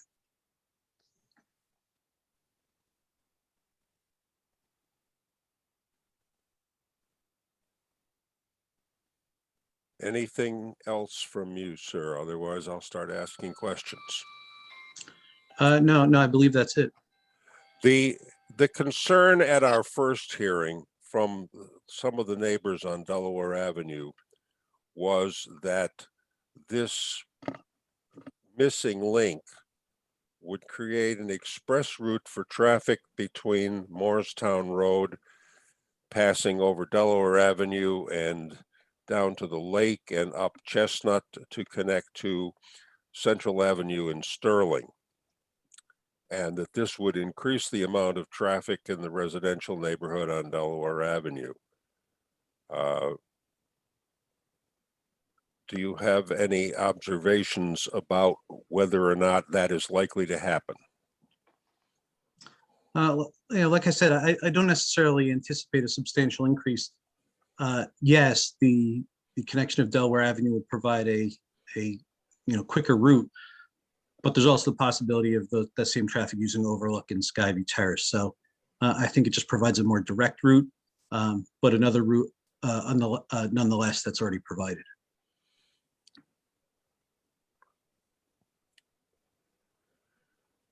Would you opine, please, about the classification of highways and streets? And I know there's a stratification that starts with interstates and winds up at alleys, but would you opine about this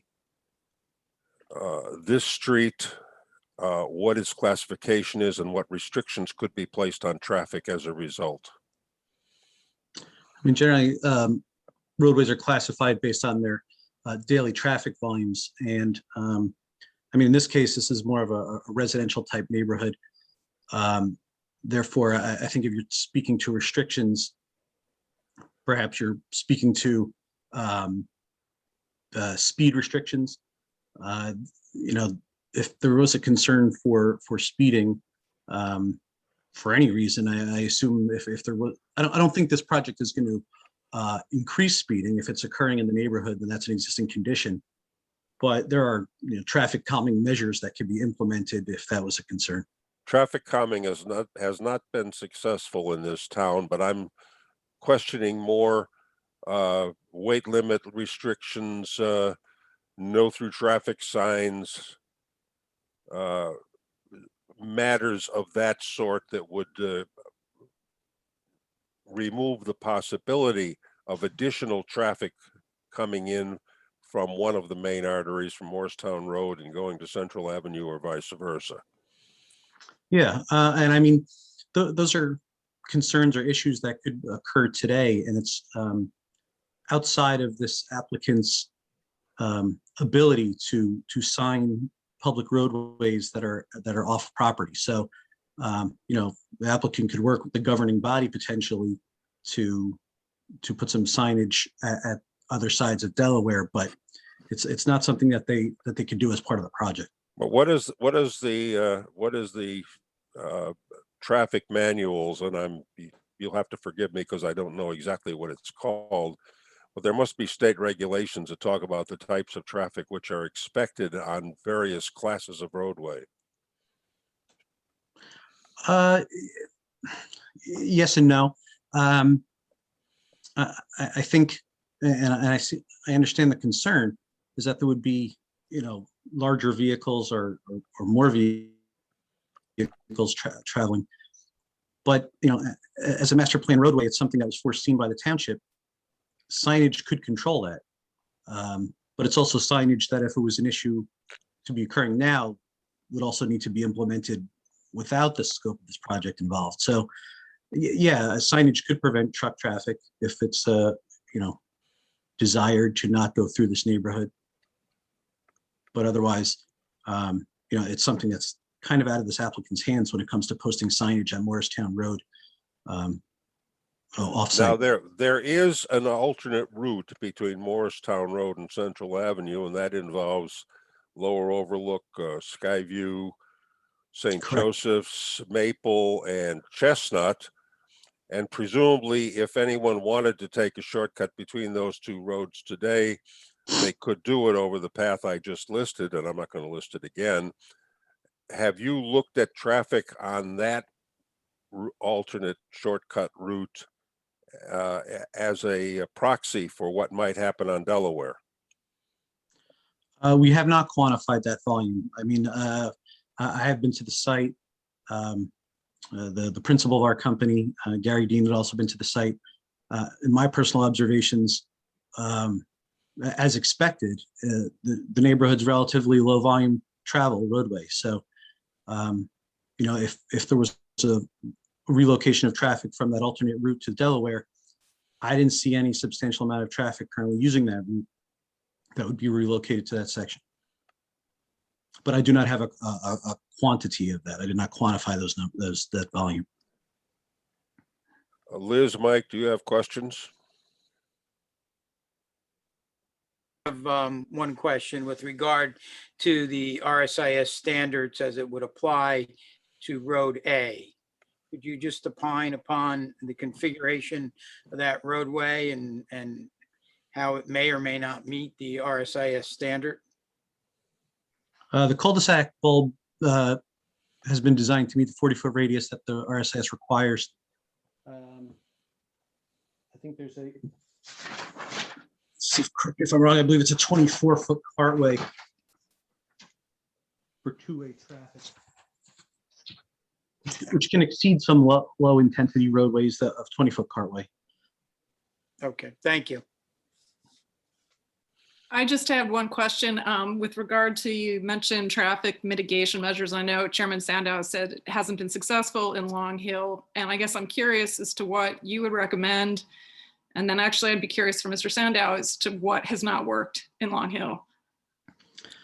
Yeah, one item that we looked at, or, you know, just thought if there was a concern that could work, is a necking down of the new section of Delaware, narrowing. You know, currently the residential roadways are relatively wide, which may make speeding more desirable. You know, a wider a roadway is, you know, drivers aren't aware and they tend to speed. So if you pinch down the width of a roadway, it gets a little less comfortable for a driver and they tend to not speed. So something we looked at is if possible if that new segment could be slightly narrower than the remaining section of the roadway, like I think the right word would be like a chicane, something like that.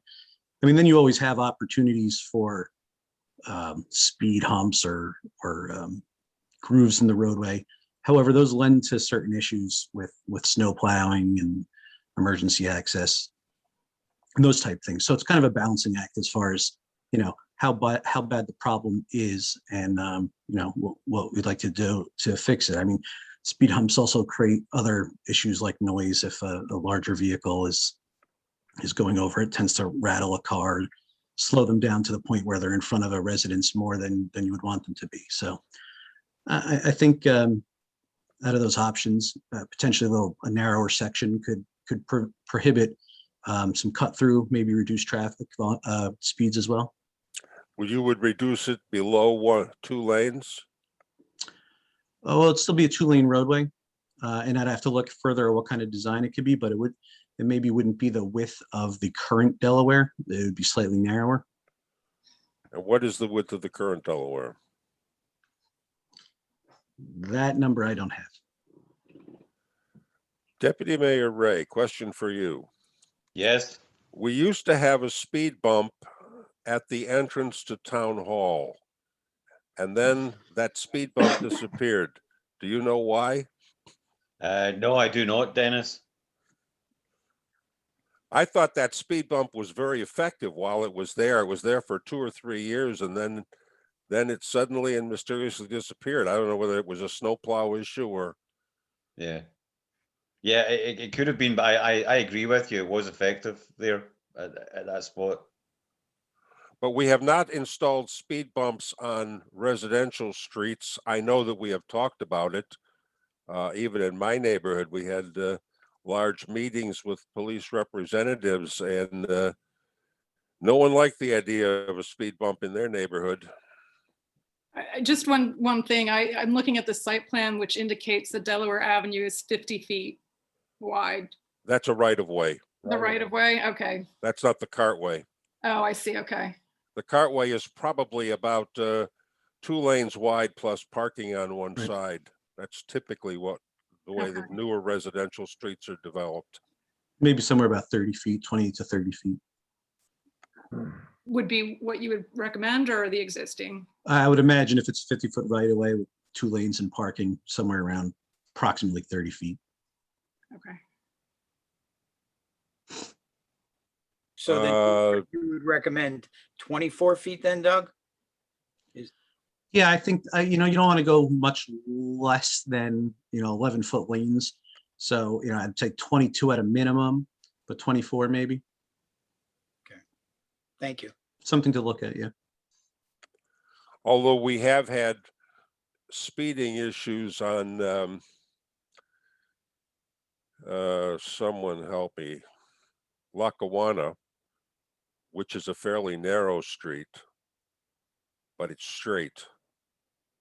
And if you drive down that street today, you'll find a lot of children playing signs posted in front of houses. Another aspect, you raise a good point.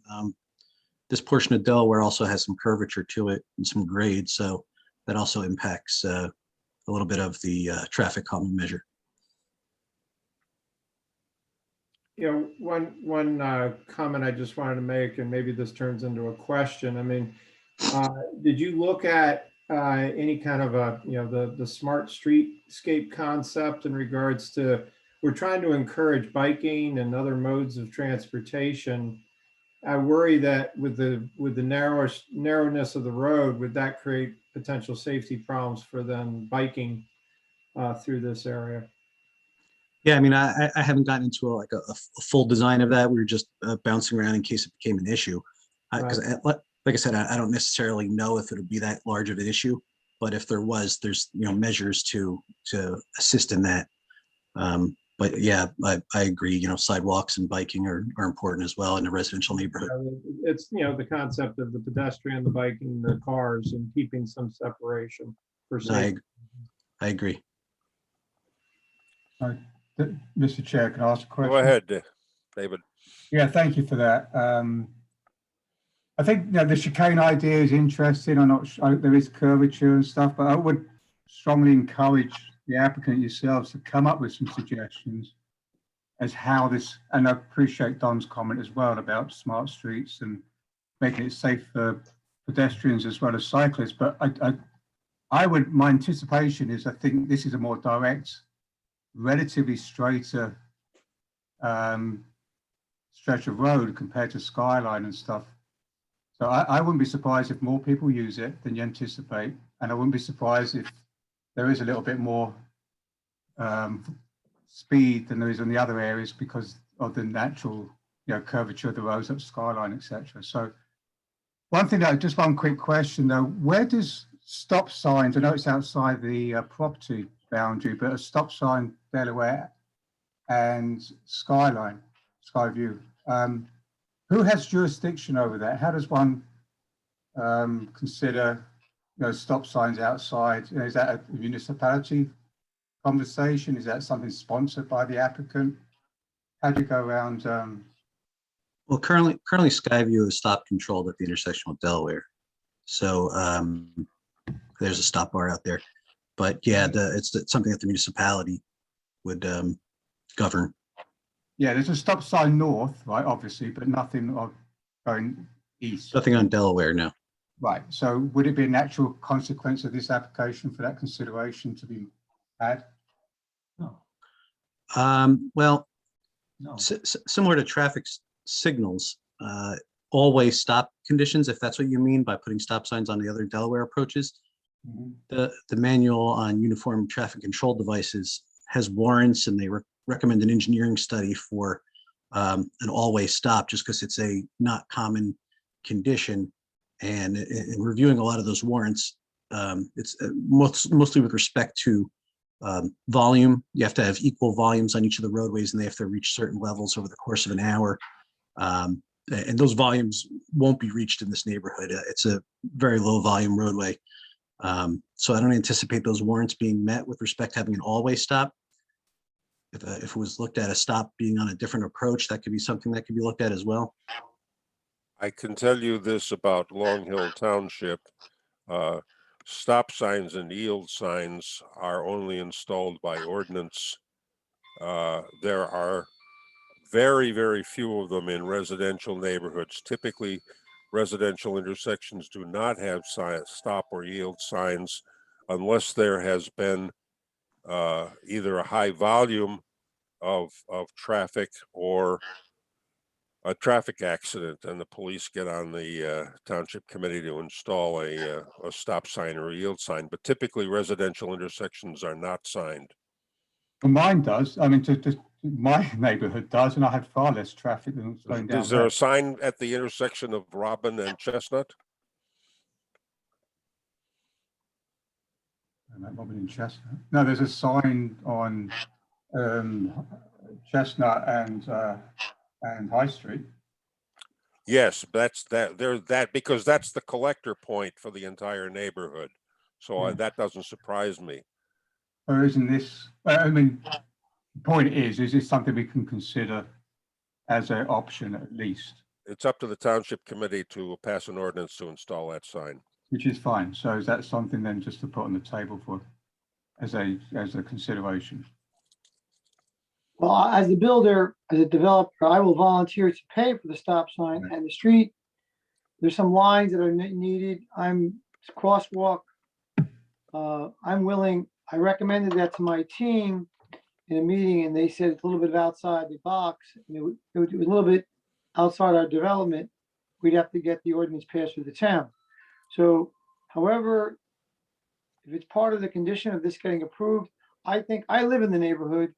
I think that would make, to me, common sense, put a stop sign there. I would recommend, I'd like to see a stop sign there too. Just makes sense to me. A stop sign where? At the intersection of Skyview and Delaware? Skyview and Delaware, coming in from Morristown, and the stop sign that I would recommend, the new stop sign would be on the Delaware side. There would be an all-way stop. There'd be two stop signs there, yes.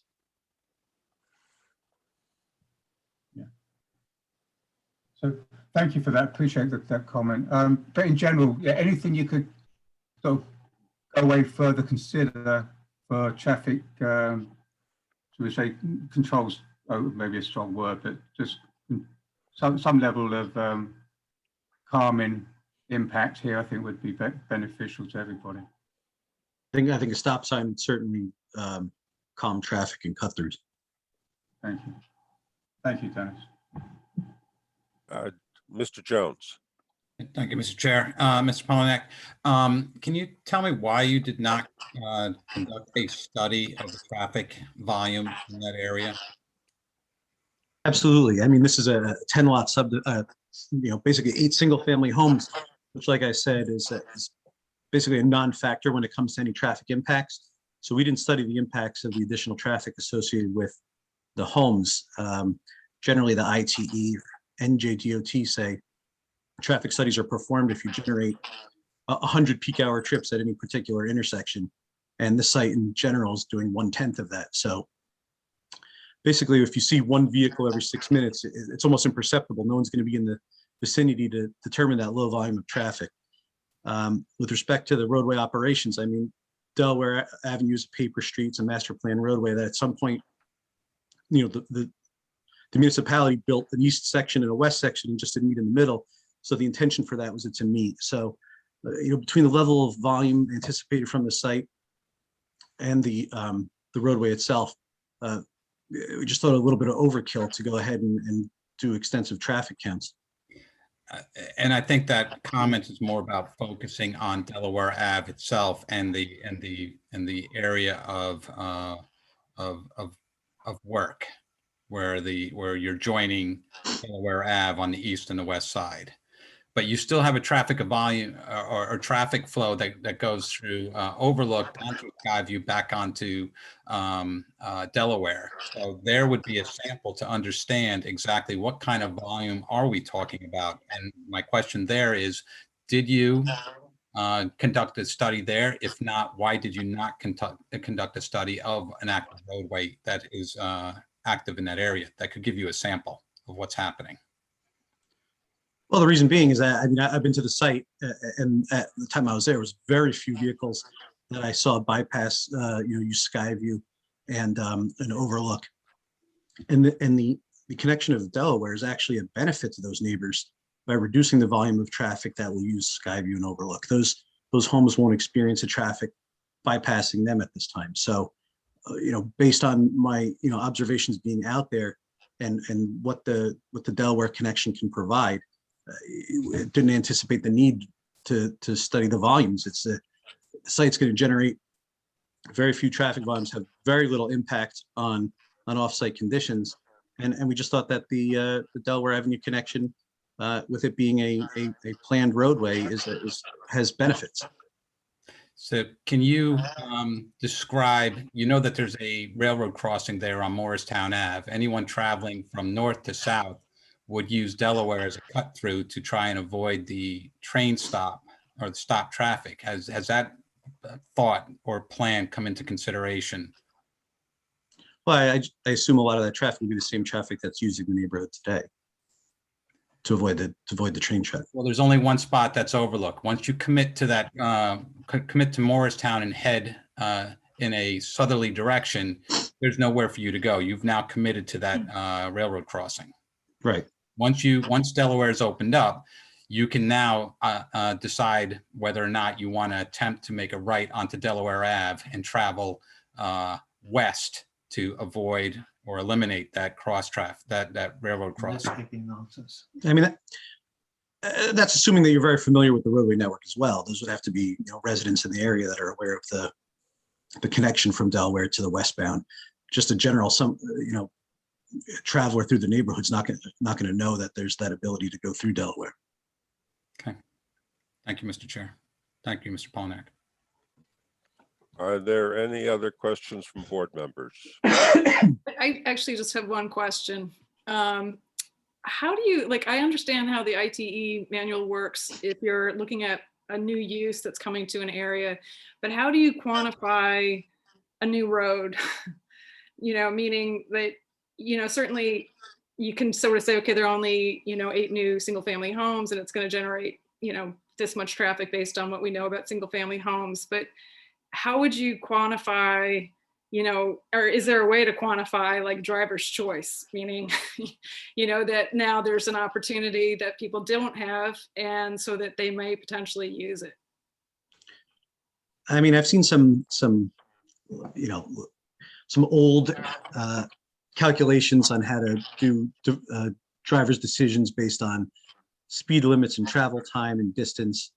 Not something we rely upon often, but in this situation like this, we know essentially anyone who's be making excuse me, my throat's giving out a little bit, a right turn, who's traveling on Skyview, making a right turn onto Morristown would make that same right turn that was from the New Delaware. So it'd probably be more of a function of, installing some ATRs or doing traffic counts at those locations. Okay. All right. Thank you. I'd like to say something here. I'm almost consider myself maybe an expert because I actually lived on Lower Overlook Road for approximately 10 years, and I live on St. Joseph's Drive now for another 25 years. So I live in this neighborhood for 35 years. So I will tell you the fundamental math is that whoever uses Delaware as a cut through, it's only gonna, if there's 10 cars an hour, I made that number up, 5 of them. So we're gonna reduce some traffic in one neighborhood from Lower Overlook Road to Skyview.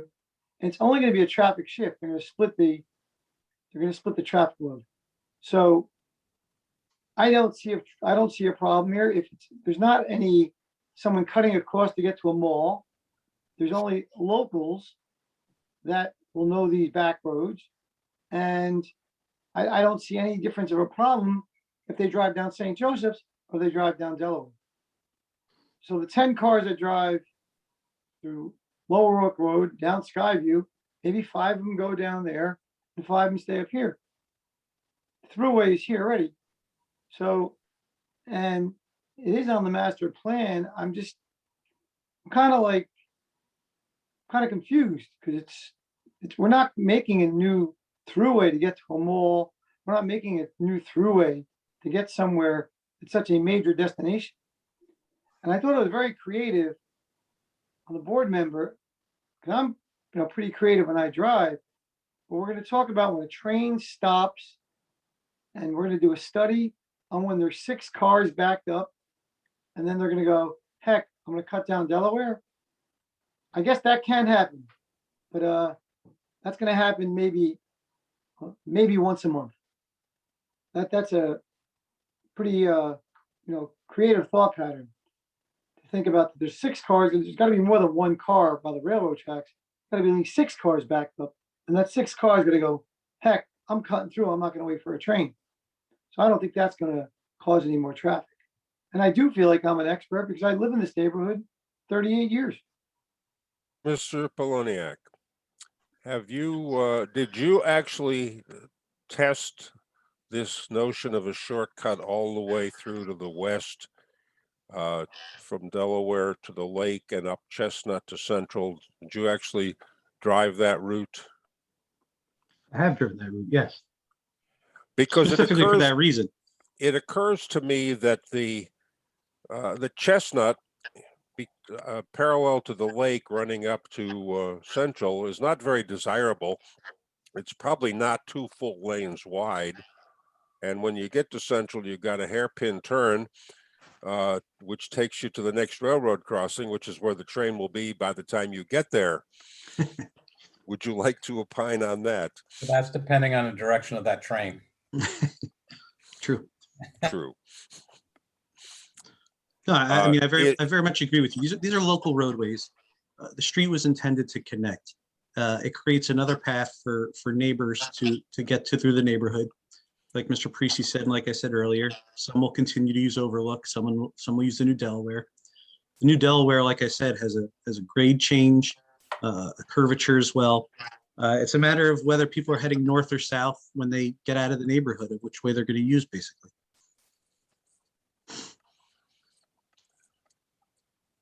Any other questions from board members? Just one more, Mr. Chairman. Go ahead, Tom. Mr. Polniak, you'd mentioned some traffic calming devices like narrowing the roadway, and speed bumps, which we determined wouldn't really work because of snowplows.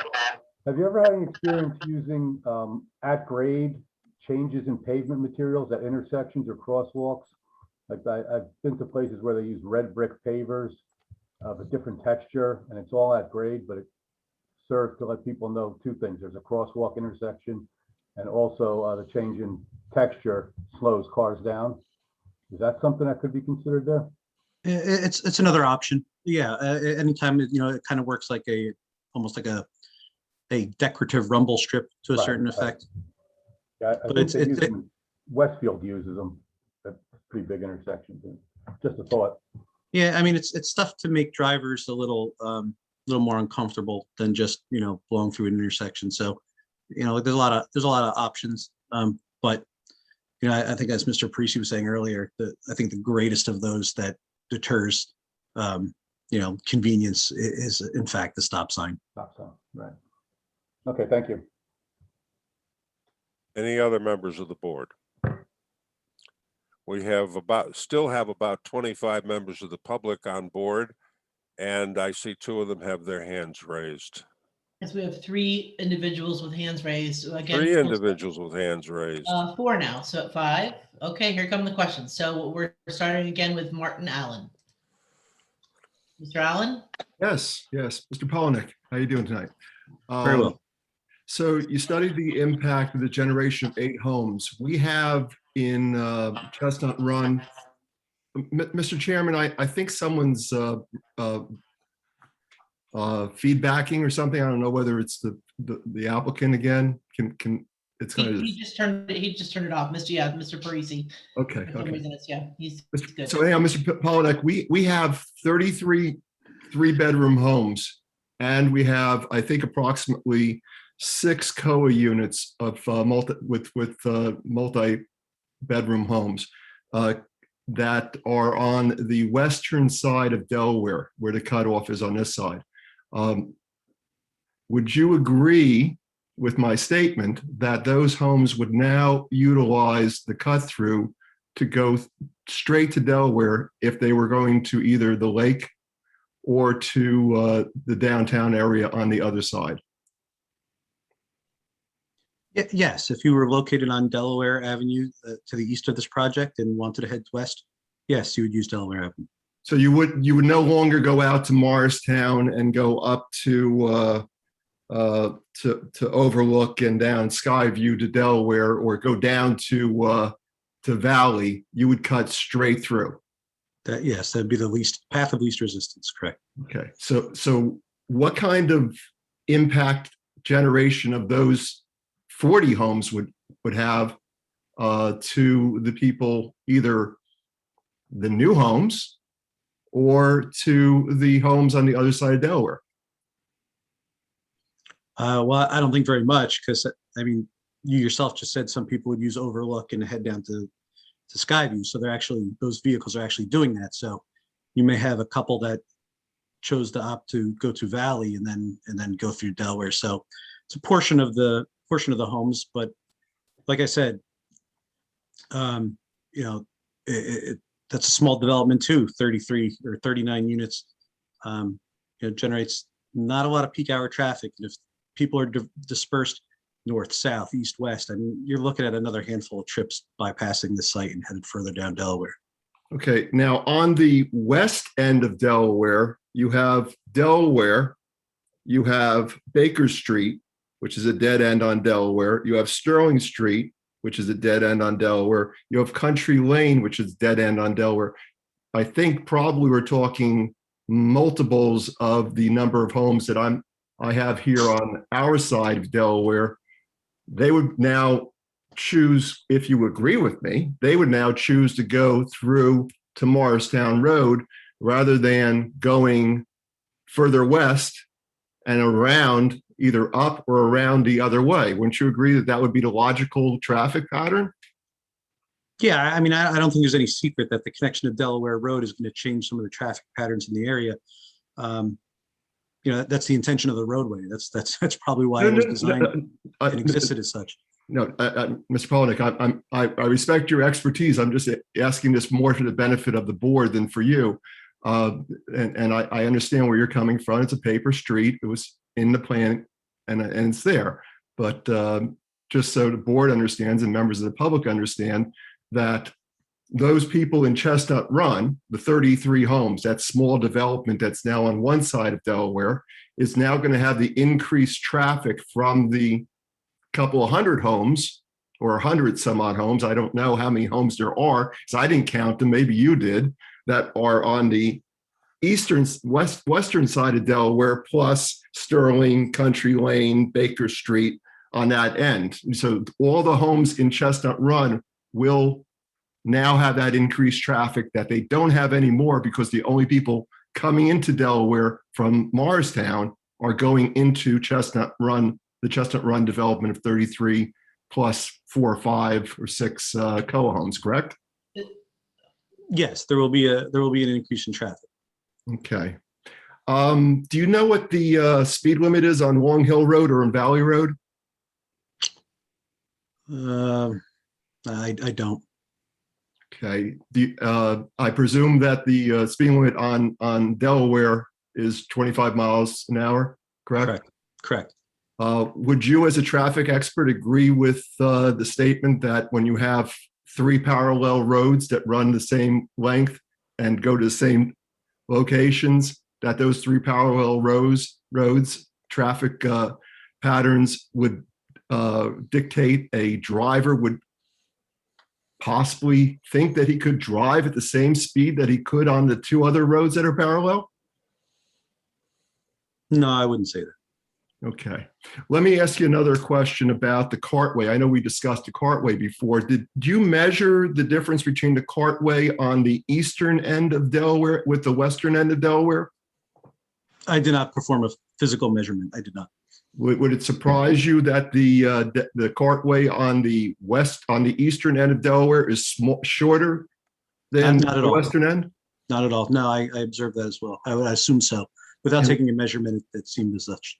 Okay. What would your recommendation be to correct that for the applicant? What needs correction? Well, if you have 2 cartways that are now connecting, how do you solve the difference in the width of the cartways? Do you, I mean, I know you talked about one traffic option of slowing things down by narrowing your cartway inside, but would it be to, I mean, would you get to a point where you'd get to a cartway and then you just like have a cut and then you go to a shorter cartway? Or would you make it into a bottleneck cartway? How would you resolve that? Well, if you have 2 roads that are different widths, you could have curb line tapers to match. Okay. Thank you. That's all I have, Chairman. Thank you. Next. All right, hold on a minute. Next, we have Jessica Brennan. Jessica? Hi, you mentioned that you observed the area. How many times did you observe the area? I had only been there once, and the principal of our company had been there once as well. And what day of the week and time of day was your observation made? I was there this past Friday. I want to say somewhere in the 8 o'clock hour, a.m. And in your experience, what are peak travel times for residential area, considering the train stations and whatnot that are specific to this area? I mean, generally it can be anywhere between 7 to 9 a.m., 6:30 to 9 a.m., something like that. Usually the morning rush hour. And your partner, when did he make his observation? I don't have that specific information. Do you have any information to relay tonight as to what his observations were? Is that memorialized in a report, or did he share that with you? Yes, and he just at his time he was out there before I was, so he described the geometry of the roadway system, the roadway network. But nothing about the observation of the traffic when he was there to observe the area? No, I mean, no, I don't want to, misspeak, but we discussed the low volume nature of the neighborhood. I don't know if that's something I volunteered, or if that was from him, so I don't want to misspeak. Okay. Is there any restriction, and would it help if that road were to be opened up, if it was to be made a one-way road, whether it be from west to east or east to west?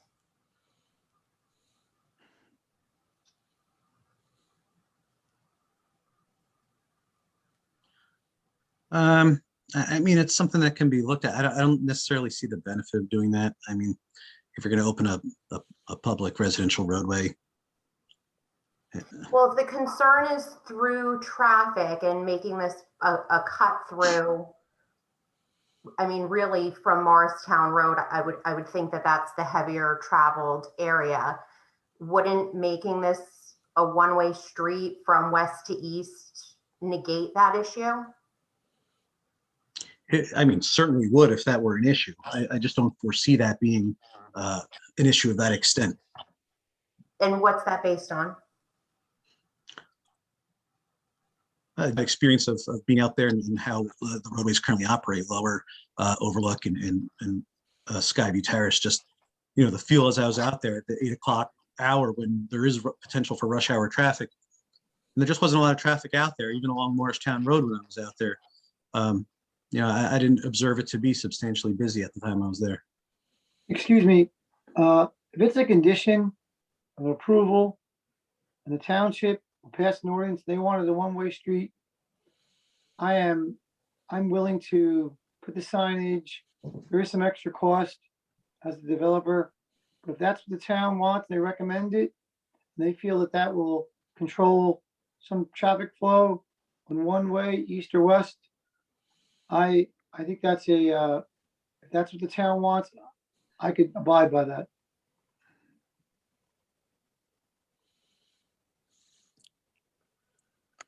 I think it's fair to say that the comments in the master plan about completing this connection didn't contemplate making it a one-way street. And of course, making it a one-way street west to east means that it's valueless to the first aid squad, which would use that road east to west, or the fire department, which would use it west to east. So as an emergency, to improve emergency access, you can't have it one way and not the other. Just an observation, if I might, Mr. Chairman. Go ahead. If the issue is concerned about traffic, why not suggest that Delaware be one way in one direction and Skyview be one way in the opposite direction? That eliminated all the traffic issues. If I might, Mr. Chair, then I would suggest that the residents really consider that thought process, because if it's one way, you're going to have to circle around to get back into the driveway. Absolutely. But what's fair to one should be fair to the other. Right. So make Skyview one way, and Delaware one way the other way. Right. I do have another question. Please, go ahead. I can't tell from the plan, are there any sidewalks contemplated on the new piece of Delaware Ave?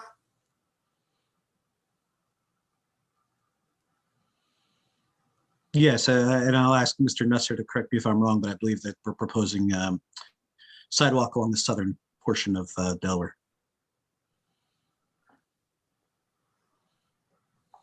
Okay, thank you. Are there no other questions from you? No. Thank you, Ms. Brennan. Okay. Next. Chris Finelli. Yeah, thank you. Can you hear me all right? Mm-hmm. Again, I just state had your one name, quick. please state your name and where you're from for the Yep. record. No problem. Chris Finelli, live on Skyview Terrace in Sterling.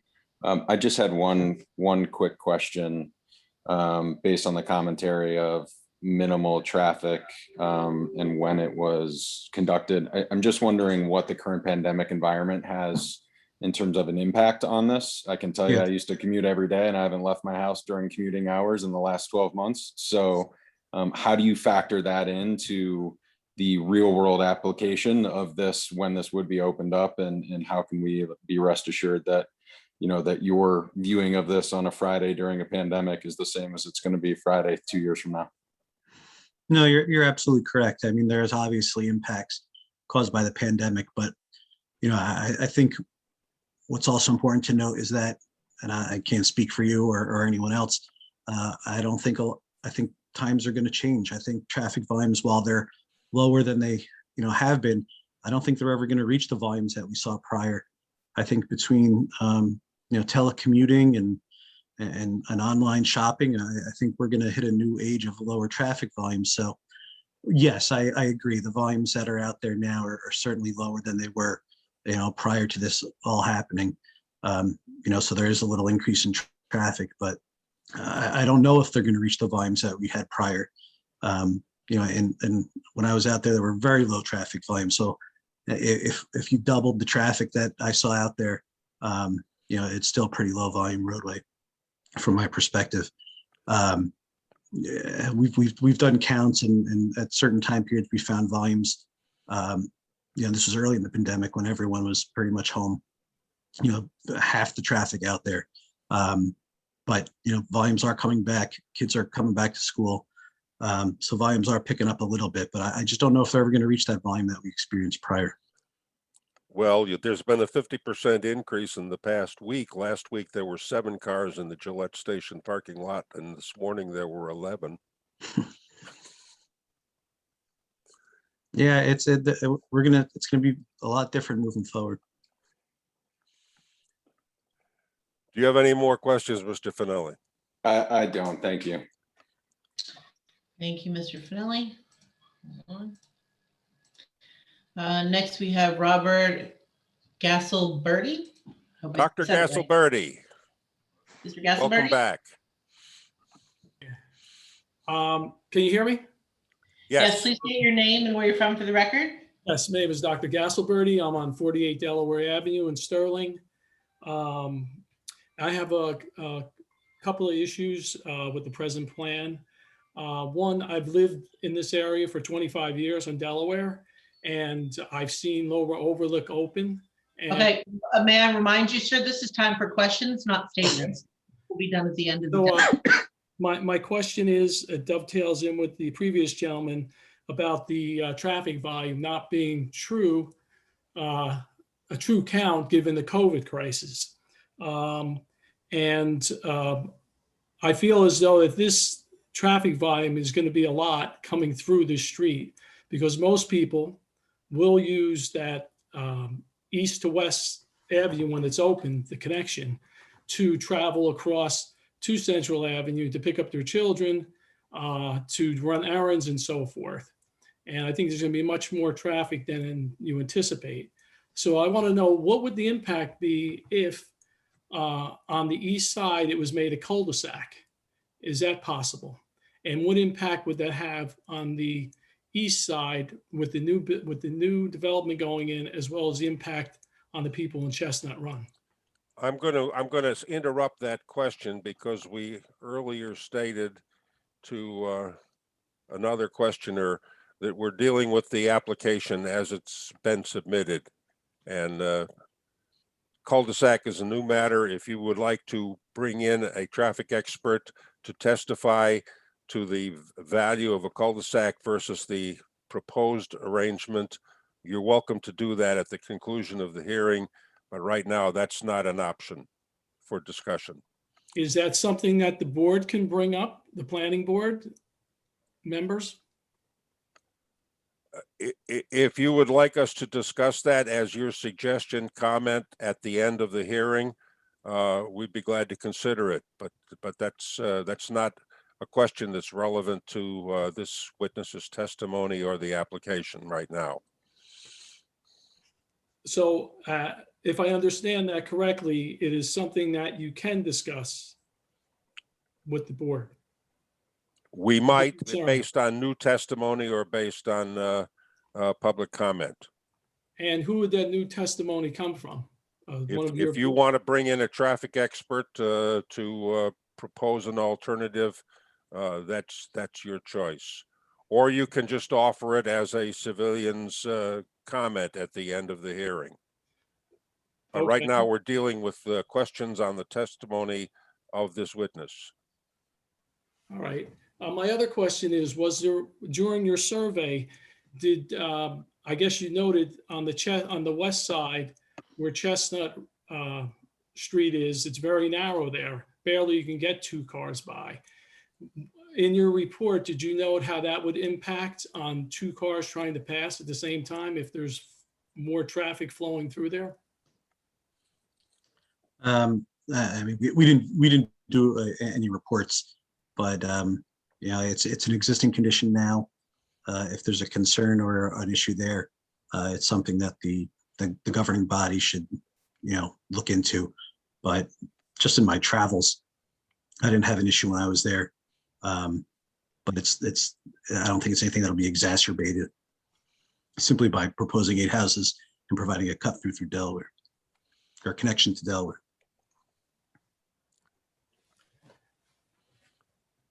Okay, that's all. If anything, would hinder people's desire to cut through on Delaware. Well, I think that area presents a very dangerous area with most people. Dr. Gasselberti, I understand. that questions only, please. Yep. All right, that's all. We've got about 20 minutes left, and I see 4 hands raised, so I'd like to move that along so we can dispose of traffic today. Daniel Gallant. Daniel? How are you? I'm driving. My apologies. Hope you can hear me. 30 Skyview Terrace. Can you guys hear me? Yes. Yeah, I must be missing something. I've been driving. What is the relationship between whether Delaware is a pass-through street or not in this application? Is it just because that's what he's applied for? And this is kind of goes along the question that was just asked about whether other alternatives have been looked at. And, I like the idea, for example, of a cul-de-sac there. And then we've gotten rid of the problem, I think, of, traffic. Because then you just have to turn around like you do today. Please, so what is the relationship between that pass through and this person and Mario's application? The application is what it is. If you think there are alternatives, you're welcome to produce testimony to support the alternatives. But isn't it the board's job to, put in place the best scenario? Or is it on the public? If you have an alternative, you're welcome to bring it to the board as new testimony. But we're not dealing in speculation at this point. We're asking questions of the traffic expert and on the testimony he has given. So if it's determined that the street is not allowed, for whatever reason, if the street can't be a pass-through street, does he simply have to reapply with new plans? Is that safe to say? Is that logical? I can't speculate, and I won't speculate. So there's no answer to that question. If you have an alternative to propose, then bring an expert to the hearing at a later date and testify to the alternative. Okay, I'll have to learn why I need an expert, but yeah, I mean, I think there are some alternatives that interest the neighborhood that could work out for everybody, including Mario. But in any event, I will do my research, separately and maybe speak to even yourself on the side. I only have one other question. If it is determined through some study, right, that the areas, I'm very concerned about traffic, but the areas around the lake especially, coming off of High Street, taking that right-hand turn, or just, coming from the other side of Chestnut past the lake to maybe cut through. I don't know why you would. Nonetheless, that's a very narrow area. If it's determined that those are narrow areas, does the expert have an idea on how those areas would be rectified? Has that been looked at? It's beyond the scope of this application. Because it hasn't been determined that those are areas of concern, correct? There is no question in my mind that they are areas of concern to you, but they are not areas of concern for this application. Unless somehow I introduce it. That is correct. I'm following the logic now. Okay, that's all I had. Thank you. I just want to answer one question. The logic of why we started this application this way, it's part of the town's master plan, that cut through. There's a master plan that's been established over 20 years ago. And that master plan in the town hall says this street is supposed to be a cut through. I didn't create this. This is not something I. Gotcha. This has been established many, many years ago. Gotcha. That's helpful. Next. Okay, next we have Aviva Gans. Mr. or Mrs. Gans? Hi, yeah, my name's Aviva Gans Rosenberg, and I live in Chestnut Run. The back of our house faces Delaware Avenue. I just wanted to point out, it seems that the traffic studies are done primarily looking at the residents of the area. Ma'am, I'm sorry, this is not a time for statements. Do you have a question for the No, applicant? I had prefacing it. Did you consider the effect of Google and the Google Maps as a cut through? Because as I sit observing the street, and you wouldn't see this at 8 a.m. in the morning, there are trucks that come in and for deliveries and all kinds of things during the day, and then they have to turn around at present. Once it opens up, and also Google Maps has never indicated, I don't believe that it knows the road is closed, but there are two signs. There's one sign at Morristown Avenue, and there's one right in front of the dirt road. And nevertheless, at least several times a day, there are delivery people coming up and turning around. So that piece, and some of these are big trucks, needs to be added to what you're considering. I think you need to look at that. Thank you. Was that a question? Well, it's a question. Have you considered the effect of that? Because I know in other communities, once people started using these Google Maps and other devices for determining their route, it has been a big issue.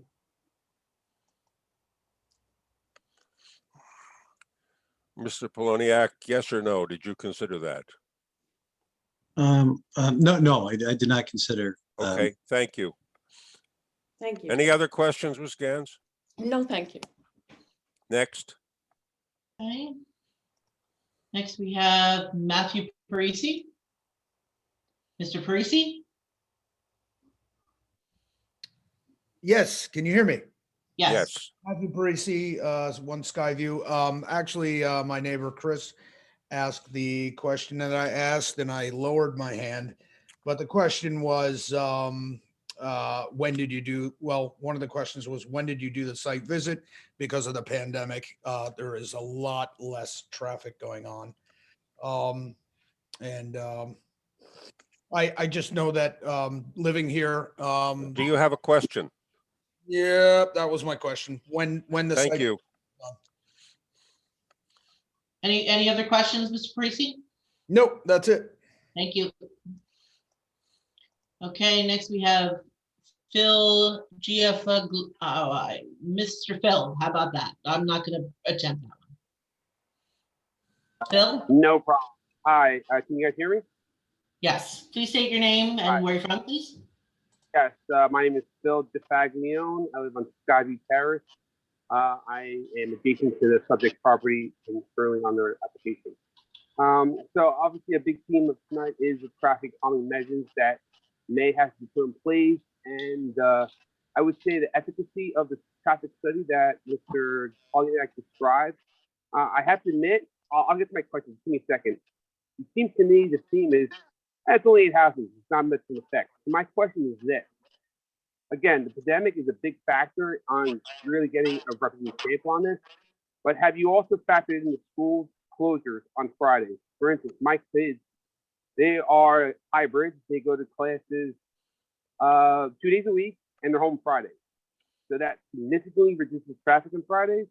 So has the traffic study expert clarified or anticipated when schools reopen how much of an effect that's going to be on the traffic? I really don't think that's been factored in this. And it seems to me the scope of the study is very narrow at 8 homes because you're not really factoring in the increased traffic from Millington area towards Morristown Road. People will use High Street as a cut through, which will affect High Street and Delaware Ave. It has ancillary effects on it. Is there a question here, please? I hear a lot of comments, but I need a question. My direct question is this. Has the traffic study expert really factored in the closure of the schools at this point in time when doing a traffic study on a Friday, 8 a.m.?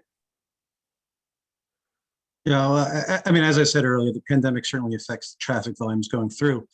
However, as a resident on Skyview, the connection of both sides of Delaware would actually reduce the volume of traffic that is bypassing your residence.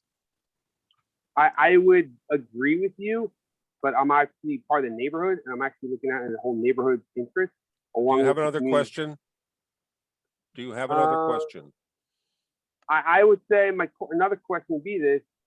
Is it necessary to do a traffic study at a different point in time when schools are reopened and when we're almost back to normal as opposed to Friday, 8 o'clock in the morning? Is that being considered to do another traffic study? I think the answer to that is this application has to move forward, and we don't know when this alternative world might exist. Agree, Mr. Chair. It's unfortunate, but that's a card we're dealt. Okay, thank you. No further questions. Next. Okay, next we have Mr. Robert Gasselberry. Gasselberry? Mr. Gasselberry?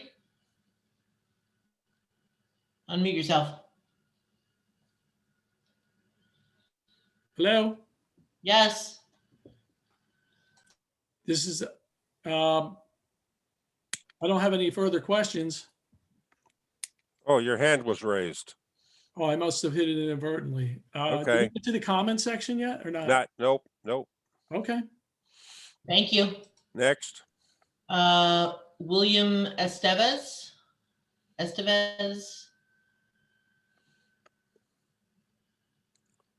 Hello? Mr. Estevez?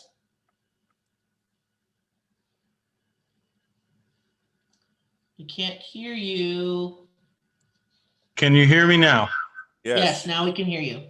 Can you hear State me? your name. Please state your name and where you're from for the record. Can you hear me? Yes?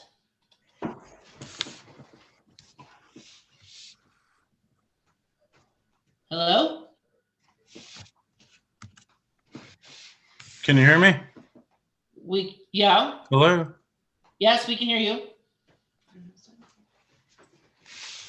Hello? Hello? All right. Hello? Okay, clearly we're having. Can you hear me? Here, All right, so this is my concern. I live on 26 Skyview Terrace. I grew up on Delaware Ave. And I over the years, I've lived here as long as Mario, and Mario actually knows me from a kid. And the truth of the matter is this is my number one concern, is that traffic has grown over the years. And Mr. And Estevez, what are we going to do to prevent more of that traffic. I'm sorry, Mr. Estevez, I have to mute you because I'm not sure you can hear us clearly. And this is not statements time. This is time for questions. I'm going to unmute you. Do you have a question for the testimony that you've heard tonight?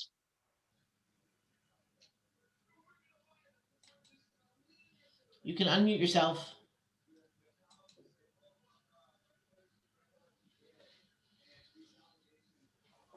Mr. Estevez? We move along.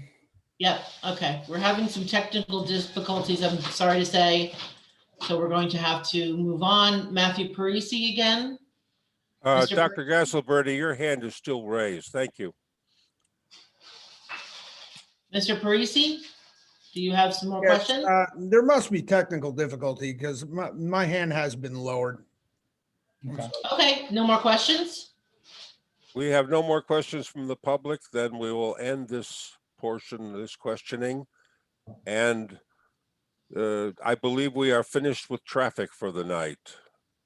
Counselor, we're going to have to break here for some board business, but what's next on the agenda?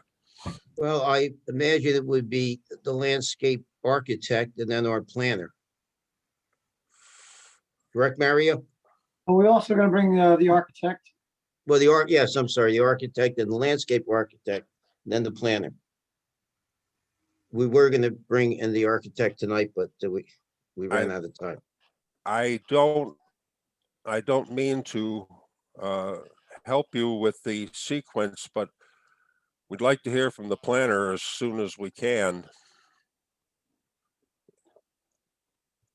We believe the planner is supposed to be the closer, but if that's the board's recommendation, our team will meet and we will consider the recommendation. Thank you. I think the architect and the landscape architect will not take up that much time, Mr. Chairman. All right, your choice. Next meeting date, Deborah? Next meeting date for this application is April 13th. We need a board member to carry this application with no further notice required by the applicant. We would need a motion and a second and all in favor for April 13th. So moved. Second. All in favor? Aye. Okay, great. How are we doing on dates? Well, we got time limits? No, yes, I will coordinate with Mr. Vitale to make sure that we have the necessary extensions that we need. Thank you. Can we at least get Mr. Vitale on the record to agree to an extension in time until April 13th? Let's go to May 31st. Because there's no point in nickel and diming these extensions. So consent, May 31st, Yolanda, that's fine. Yes, okay, thank you. Thank you, Chairman. I agree with your vision, the May 31st. All right, this hearing is concluded for the night, and all those who are here to listen to the hearing are welcome to leave. Thank you, board. Thank you, Chairman. I know that Mr. Jones has some items of board business he wants to bring up, but first I would like to make an historical observation. Uh-oh. Historical or hysterical? Tonight is the first anniversary of the last time this board met face-to-face in the courtroom. Oh. And that means that I haven't seen most of you face-to-face for one full year. And you can draw your own conclusions. Well, I saw you at ShopRite, so. I will tell you that last night I took a trip down memory lane and I went to the planning board hearing in Warren where they met face-to-face and they were convivial and they looked at each other, they smiled at each other. The audience was in full attendance and it was just like old home week. I needed that upper. or April and then Memorial? And by the way, their courtroom is only half the size of ours.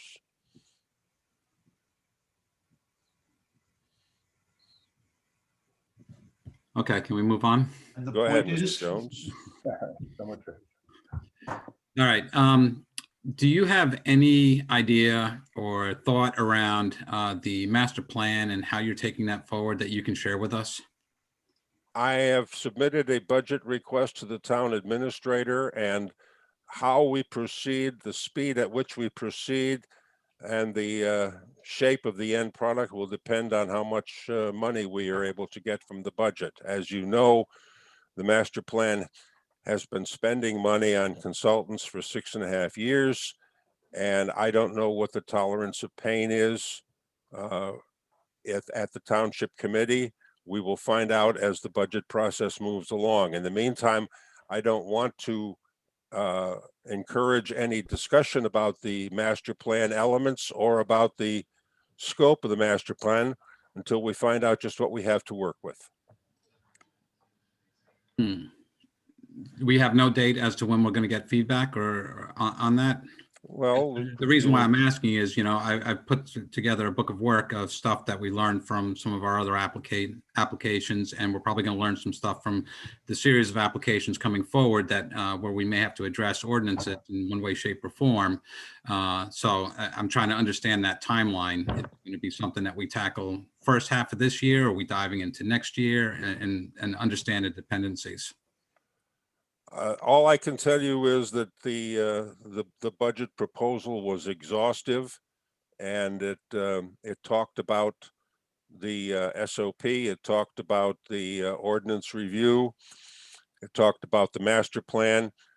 All of those are going to cost us consultant money, and we don't know where the township is right now on the availability of consultant money. In the meantime, with a full book of applications staring us in the face for the next few months, there is no point talking about attempting to get committee work done. That's my view. If anyone would like to volunteer to organize a committee and get it rolling, get in touch with me. Mr. Chairman, if I may, you know, given that the budget or the proposal you submitted to the Township Committee requires additional budget, how much I'm not too sure of, but presumably it's a reasonable number, you know, just given your comments. Is there a plan B if that august body, the Township Committee, decides that they don't want to spend the additional monies on this particular way to finalize the master plan? Well, pragmatically speaking, the master plan committee was formed in 2014 and decided that it was going to be preparing a 2016 master plan. That 2016 master plan struggled on for 4 more years and never did get to the point where it was ready for publication. Our deadline, according to the MLUL, is 2023. So we have 2 more years to meet the deadline, and it is my belief that we ought to abandon the notion that we can finish this master plan in 2016 and should target to spend the next year or 2 putting out a good master plan for 2023. Mr. Hands. I think I disagree with a lot of what was said. I think we were close to the master plan. I think we had a suggested timeline of basically now to get it complete for public discussion. We have always had discussions within the planning board. We have about, I'd say, what did I estimate? About 90%, 85% of the land use element done. And the historical element was largely done, with some discussion yet to be had with HPAC. My suggestion is that the members of the master plan committee that are on the board continue that work with the anticipation of doing it in relatively short order and just completing this thing and not go for another year or 18 months. That's my suggestion. Thank you, Mr. Hands. Unfortunately, I can't agree with you because I have examined the elements that were on the table. Many elements had not yet come to the planning board. Many elements were lacking, are still at this point lacking. That's blatantly untrue. Lacking. Dennis, that's blatantly untrue. Blatantly untrue. We went, the only two that have not are the land use element, as you're aware, and historical element. I will go on The mute. historical element is still in some serious dispute. The land use element is still missing all the tables, maps, charts. And that was part of the housing. Plan. That was part of the plan. I'm sorry, David. If you'll please let me finish a sentence before you interrupt again. Why don't you let David finish a sentence? Yes. Time out. Let's stay cordial.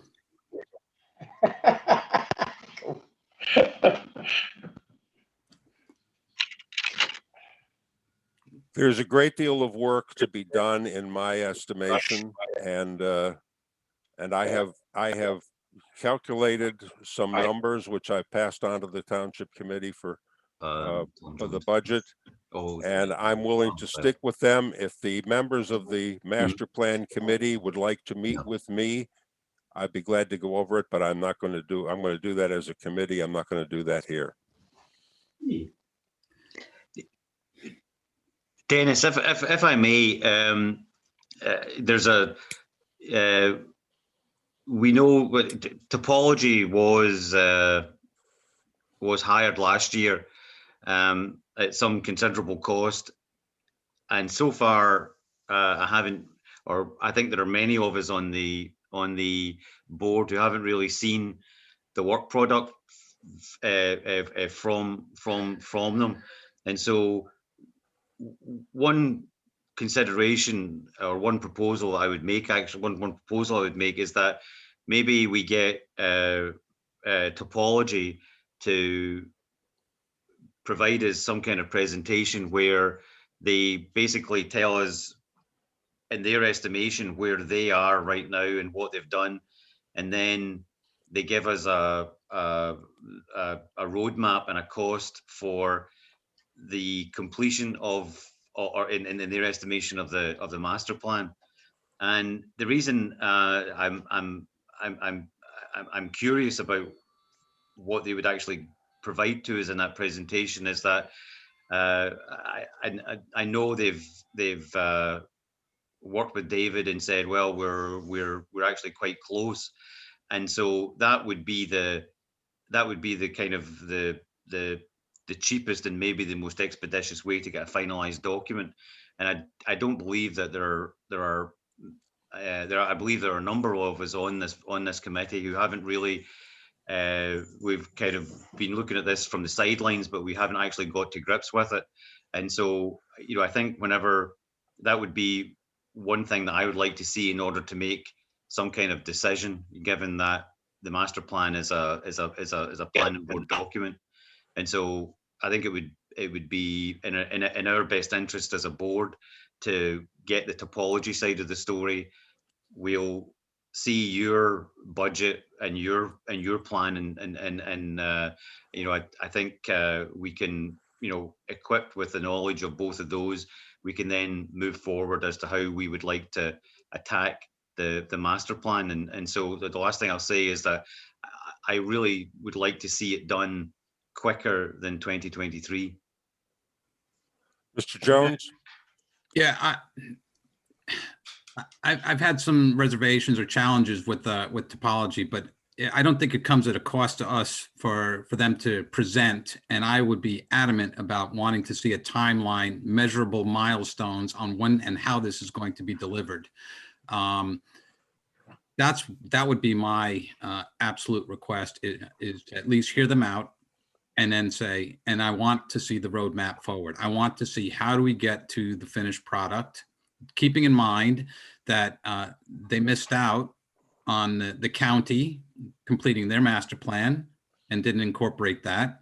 And keeping in mind that it's going to be an ever evolving project. This is never ending. We're going to go to 2023 and we're going to have to do it again and revisit and add new elements and so forth. So for this, and we still have work to do with applications. So I don't want to lose time because we don't have the energy to do it. And I've got a full-time job. I'm still working since 7 this morning. So, and I got to do it again tomorrow. So I won't find the time to do it. So I'd rather see or hear from a vendor and then manage them and hold them accountable and make them report back to us their progress and be proactive as opposed to us having to go find out where they are. That's just my 2 cents. And if I could just add to that, Dennis, just one last thing. I mean, being able to see what they've done and see what other ideas are on the table, I think that helps, you know, myself, it helps Vic, whenever we talk to the colleagues on the Township Committee and try to guide them, because they're looking to us for the guidance as to what monies we're going to allocate to getting this done. May I add in further, if I might? We did present something at the end of the year with topology for us getting it done. They go 2 approaches, 17 hours for 46 hours. We discussed as well with Liz. So we have proposed that. So they have proposed that.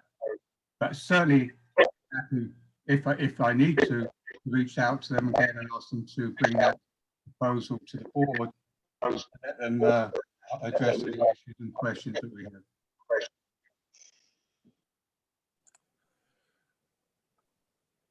But we had the proposal from them.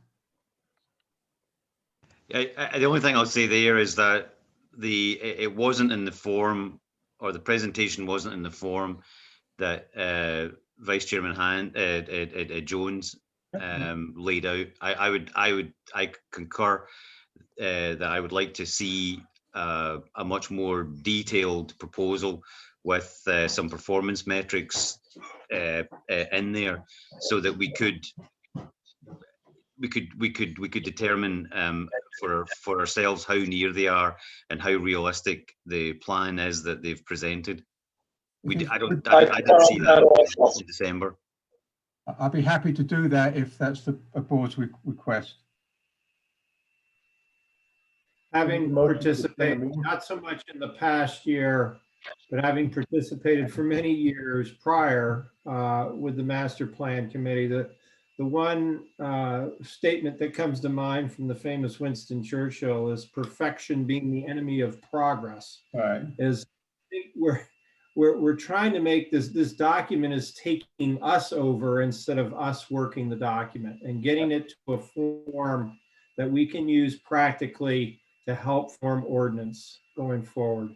And I know it's difficult, but David has put in countless hours, and others on this board have put in countless hours to get this to where it needs to get to. So I would just implore us to try to come up with a way to focus to get this thing done as soon as possible so we can move on. And I also respect Mr. Sandow's influence and knowledge. He brings a wealth of it. So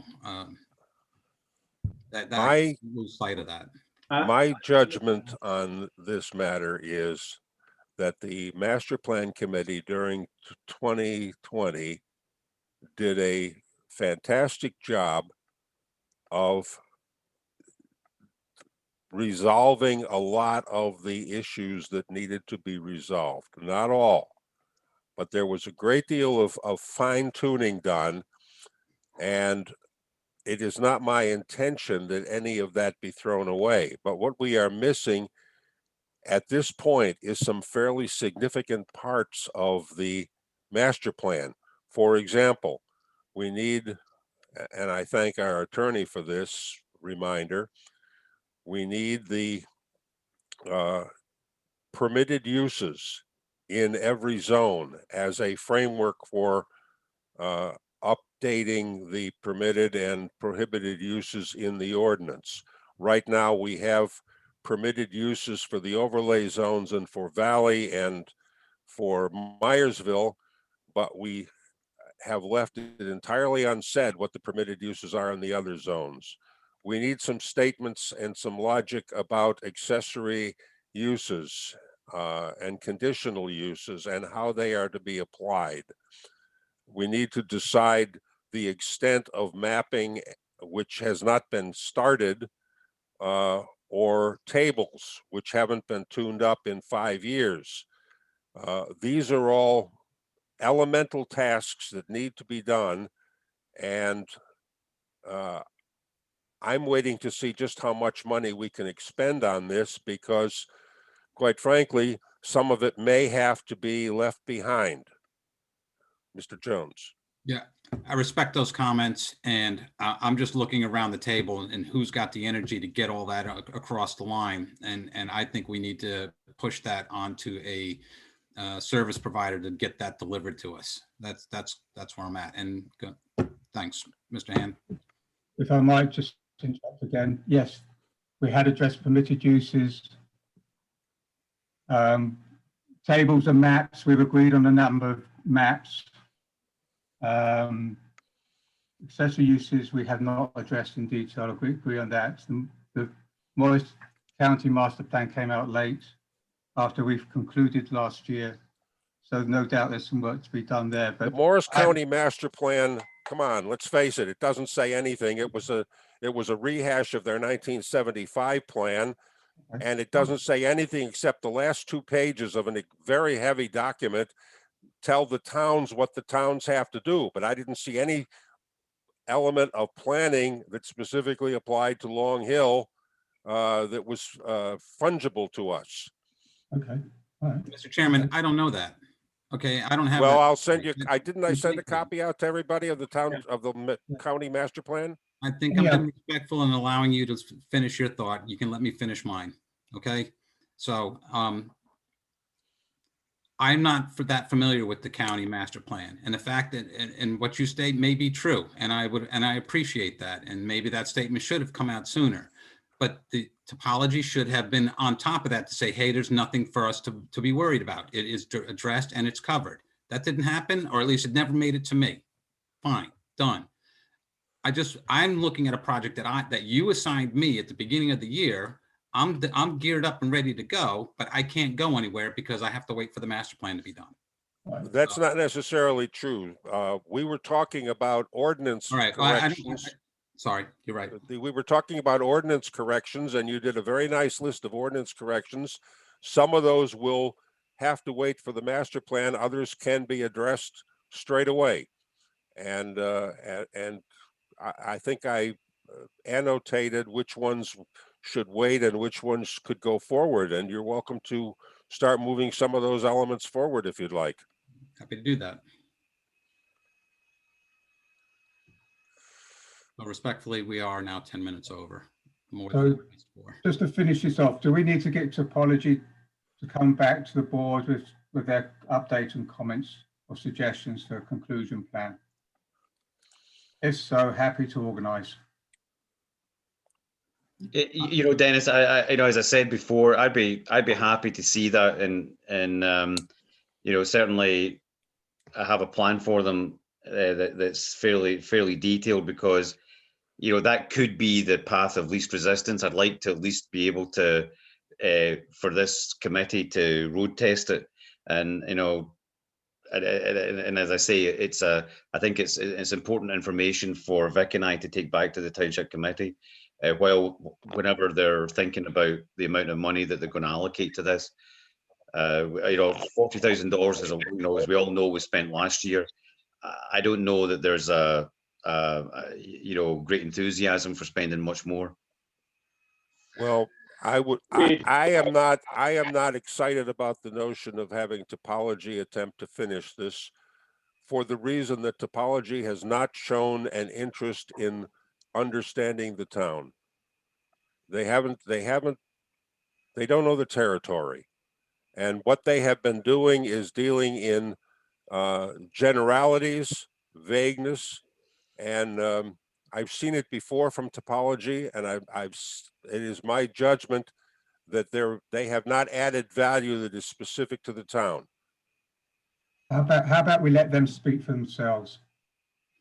Or you know, you know, the other thing, Dennis, is just let us, let the members who are here, who haven't been as involved as others, review what's, hear from them, hear what's being done, because I mean, I've heard a lot of various opinions, you know, going either way on topology's work, but I just like to hear it, you know, directly from them, and have the board have the ability to you know, probe a little bit on the work that they've done and the plan that they have in place to bring us to the end, because you know, as I say, that could very well be the path of least resistance to get this done, and that would I just think it's not prudent to just kind of throw it away by not talking to them.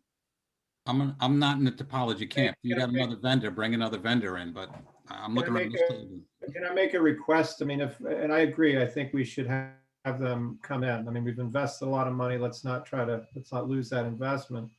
But my request would be to have, you know, the appropriate board professionals help us, because I'm not an expert in master plans, as I would like to hear from our professionals whether this is a good investment, so to speak, or at least weigh in on what we're hearing. It makes sense, and we can get to the promised land of a finished master plan in our lifetimes.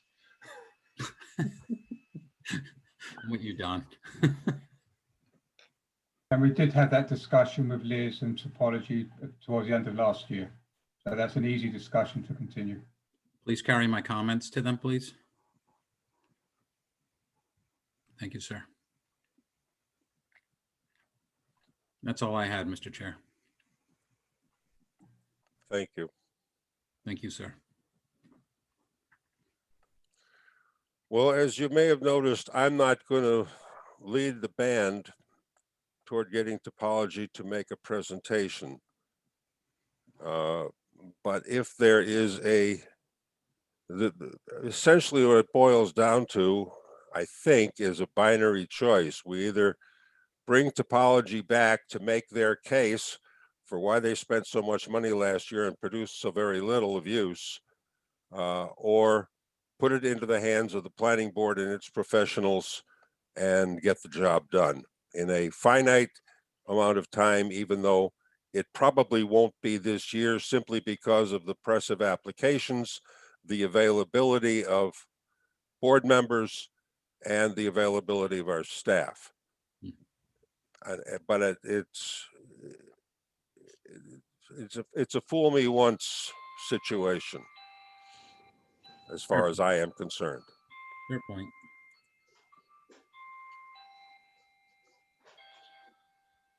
I mean, I'd be in favor of it. I don't know who else would be, if it's a consensus of the board that we're looking for.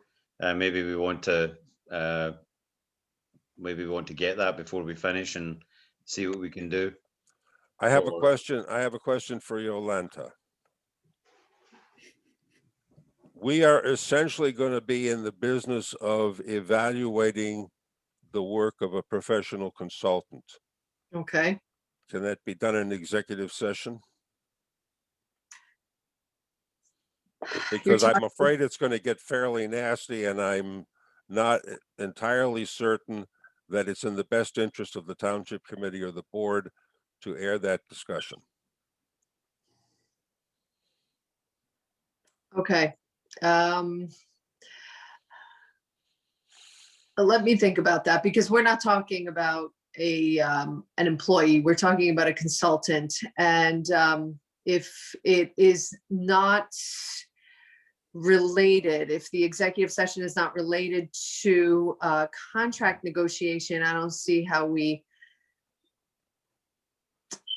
go into executive. But if it does, if that's part of our discussion, then it can be discussed in executive. But you know,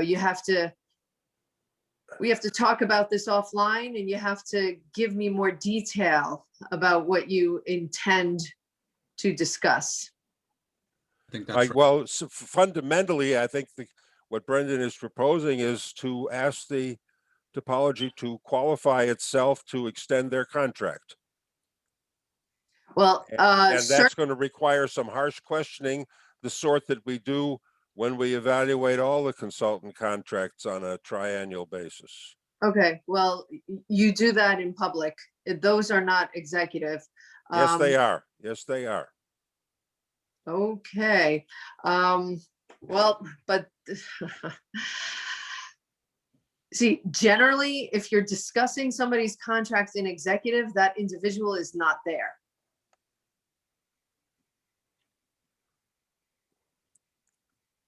Well, we interviewed the candidates in executive session. The two boards got together, had an executive session, and interviewed the candidates and made a Okay. choice.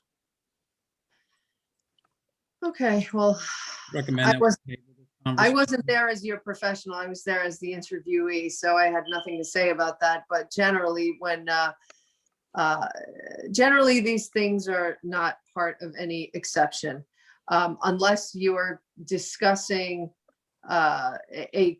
negotiating a contract. And the reason why you wouldn't bring an individual who you are discussing their contract, you wouldn't bring that individual into executive because your negotiations are supposed to be secret so that that individual doesn't know, because what kind of a negotiation is it when you are giving up all of your secrets to the individual that you're negotiating with? So that's the premise for going into closed session to discuss contract negotiations. Brendan, is it your intention that we do a dog and pony show followed by an intense grilling at a public meeting? I mean, they're reporting what they've done, and they're kind of reporting where they are right now in the process, and then they're going to give us their plan for taking us to the end of the process. And if that doesn't fit under contract negotiations, which it probably doesn't, then yeah, I mean, I'd certainly be open to doing it in public. The concern that I have, Brendan, is that their vision of where they are in the process is based on their vision of the end of the process. And I don't think this board has ever told them, certainly the master plan committee has never told them, just what is the end. What's the end going to look like? What are we working toward? And so I mean, they may have a playbook, but they don't know if our intention is to win the game. Right. Well, I mean, I think, basically the presentation that we're thinking about, that would tell us everything. Are they, is it as you say, or is there something here that we could actually work with that would get us a completed document quicker? And that's the intention of that would be the way I look at the purpose of the presentation. It's just we either keep them on the list and we work with them, or we say, okay, there's obviously we're working at potentially cross purposes here, so we can put that to bed and just not think about it again. Mm-hmm. But as we're thinking about spending money on it, that is the option that they present on paper, at least, is cheap. It's the cheapest and probably most expeditious. So I just want to chase it down. Do we think about it more, or can we cross it off the list? Yeah. Okay, I have a question, and perhaps there is a way to have at least part of this discussion in closed session. Have they performed to the end of this contract? Does anyone know? Perhaps that should be the discussion, is what does the end of the contract look like? Have they performed? And is there going to be a second negotiation or a second contract? That's something that the board might want to discuss in closed session. Is there going to be another contract? But, if we're looking for the township, to budget an amount for this purpose, I think, before the board considers whether or not to enter into another contract, I think we need to know what the township is willing to budget to allocate for this purpose. Because there's very little sense in going in and negotiating or talking about entering into another contract if the first contract has been completed. But we don't need to talk about that now. I think this is a conversation that I need to have with somebody offline about contracts, and then we can bring it back to the board when all of those other variables, when we know what the answers to all those other variables is or are. So, Mr. Chair, I'd like to request that we table this and then continue this conversation at our next meeting, because I don't think we're going to have it resolved tonight. Well, actually, I think we're quite close, right? I mean, because it's I do. It's kind of, are we going to meet with them? And is it a yes or a no, right? And then if it's a yes, then is it in public, or is it or can we meet with them in exec? And that's something that Yolanta is going to tell us, is essentially, right? But I think we can make a decision tonight. Is it something that we want to pursue? If it's yes, let's get it in motion so that we can get it on the books and start to and make sure that they come before us. Well, I tell you, if the board, if there is no way to have this conversation with the consultant in a closed session, perhaps the board would like to appoint an oversight committee, a subcommittee of the board, not a full quorum, to meet with the consultant and ask all of the board's questions. That again, Yolanta, that is kind of defeating the part of the, well, certainly the way that I envisage this, right, is to have another committee of the board meet with a subcommittee. It's just, No, I hear what you're right? saying. I completely understand. It's just another suggestion. Another suggestion would be to allow your planner, your current planner, and the rest of your professionals who represent you normally to take a look at what you've got. I don't know if Liz has taken a careful look at all of that. Perhaps she has, and bring this to some kind of fruition, completion. The problem I have with, excuse me a second, Tom. The problem I have with Brendan's suggestion is that this board does not know what the master plan should look like. This board has seen first drafts of some of the elements. Some of the elements are carried from prior approvals going back as much as 10 years of elements that were approved. And those the board has not looked at, but they will have to be tuned up before they're included in the master plan. The board itself does not have an end game in mind. And so questioning topology as to where they are without their knowing what our end game is may not be a valuable exercise, and certainly not worth the time that they're going to have to spend preparing. I'd like to take it one step further, and that is to say that this board should agree on what it expects to see in a master plan, and then ask topology if they're close. We're going to go around in circles. So either we ask them now, give them the opportunity to present where they are, see where they thought they were with the contract, or which they worked out of contract for many months last year during the pandemic. Let's get them, and then educate the board completely as to where they think we need to go and what we need to do. Let's just start there and then move on. How many members of the board, raise your hand, how many members of the board have seen the topology contract? What's that got to do with anything?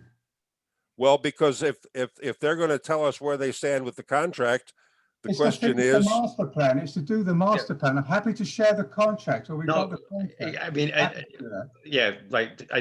Mr. Jones, due respect, right? We're getting way off topic. Mr. Jones had his hand up for a few minutes. Yeah, they said there's 17 hours from the finish.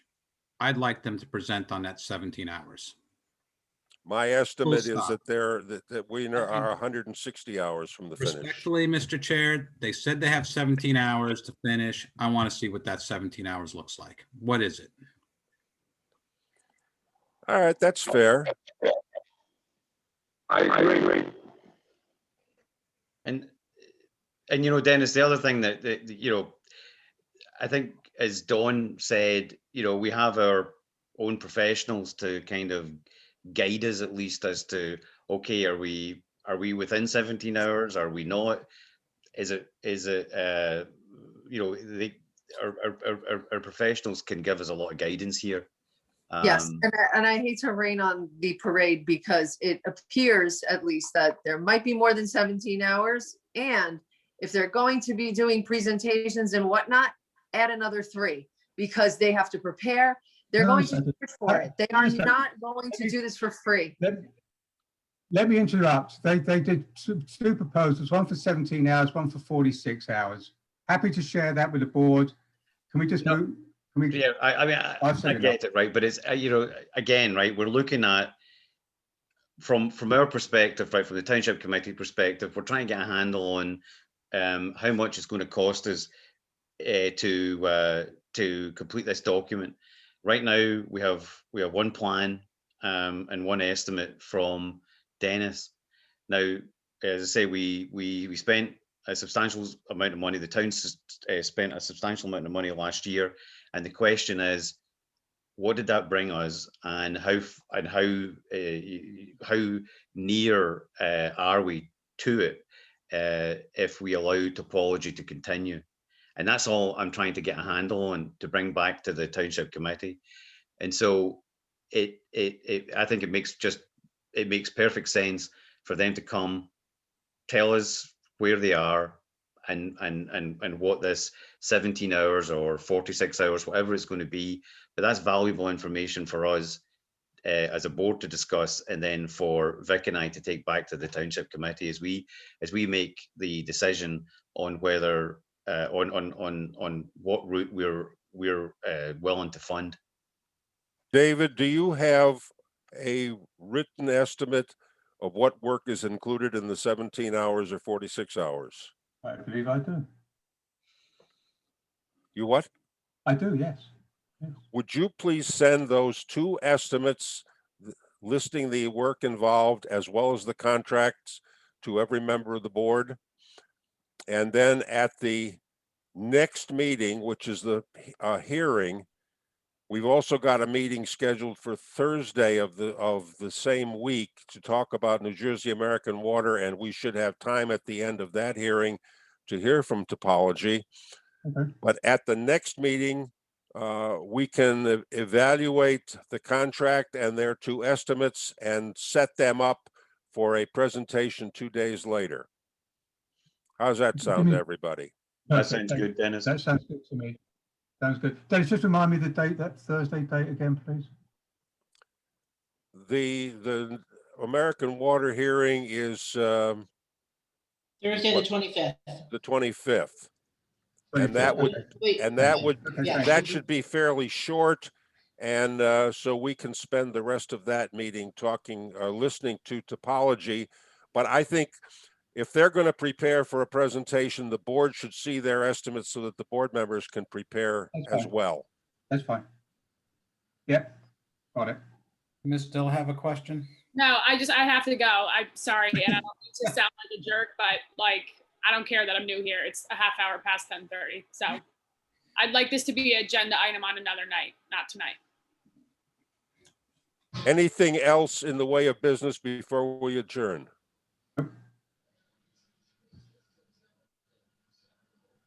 All right, I'll hear a motion.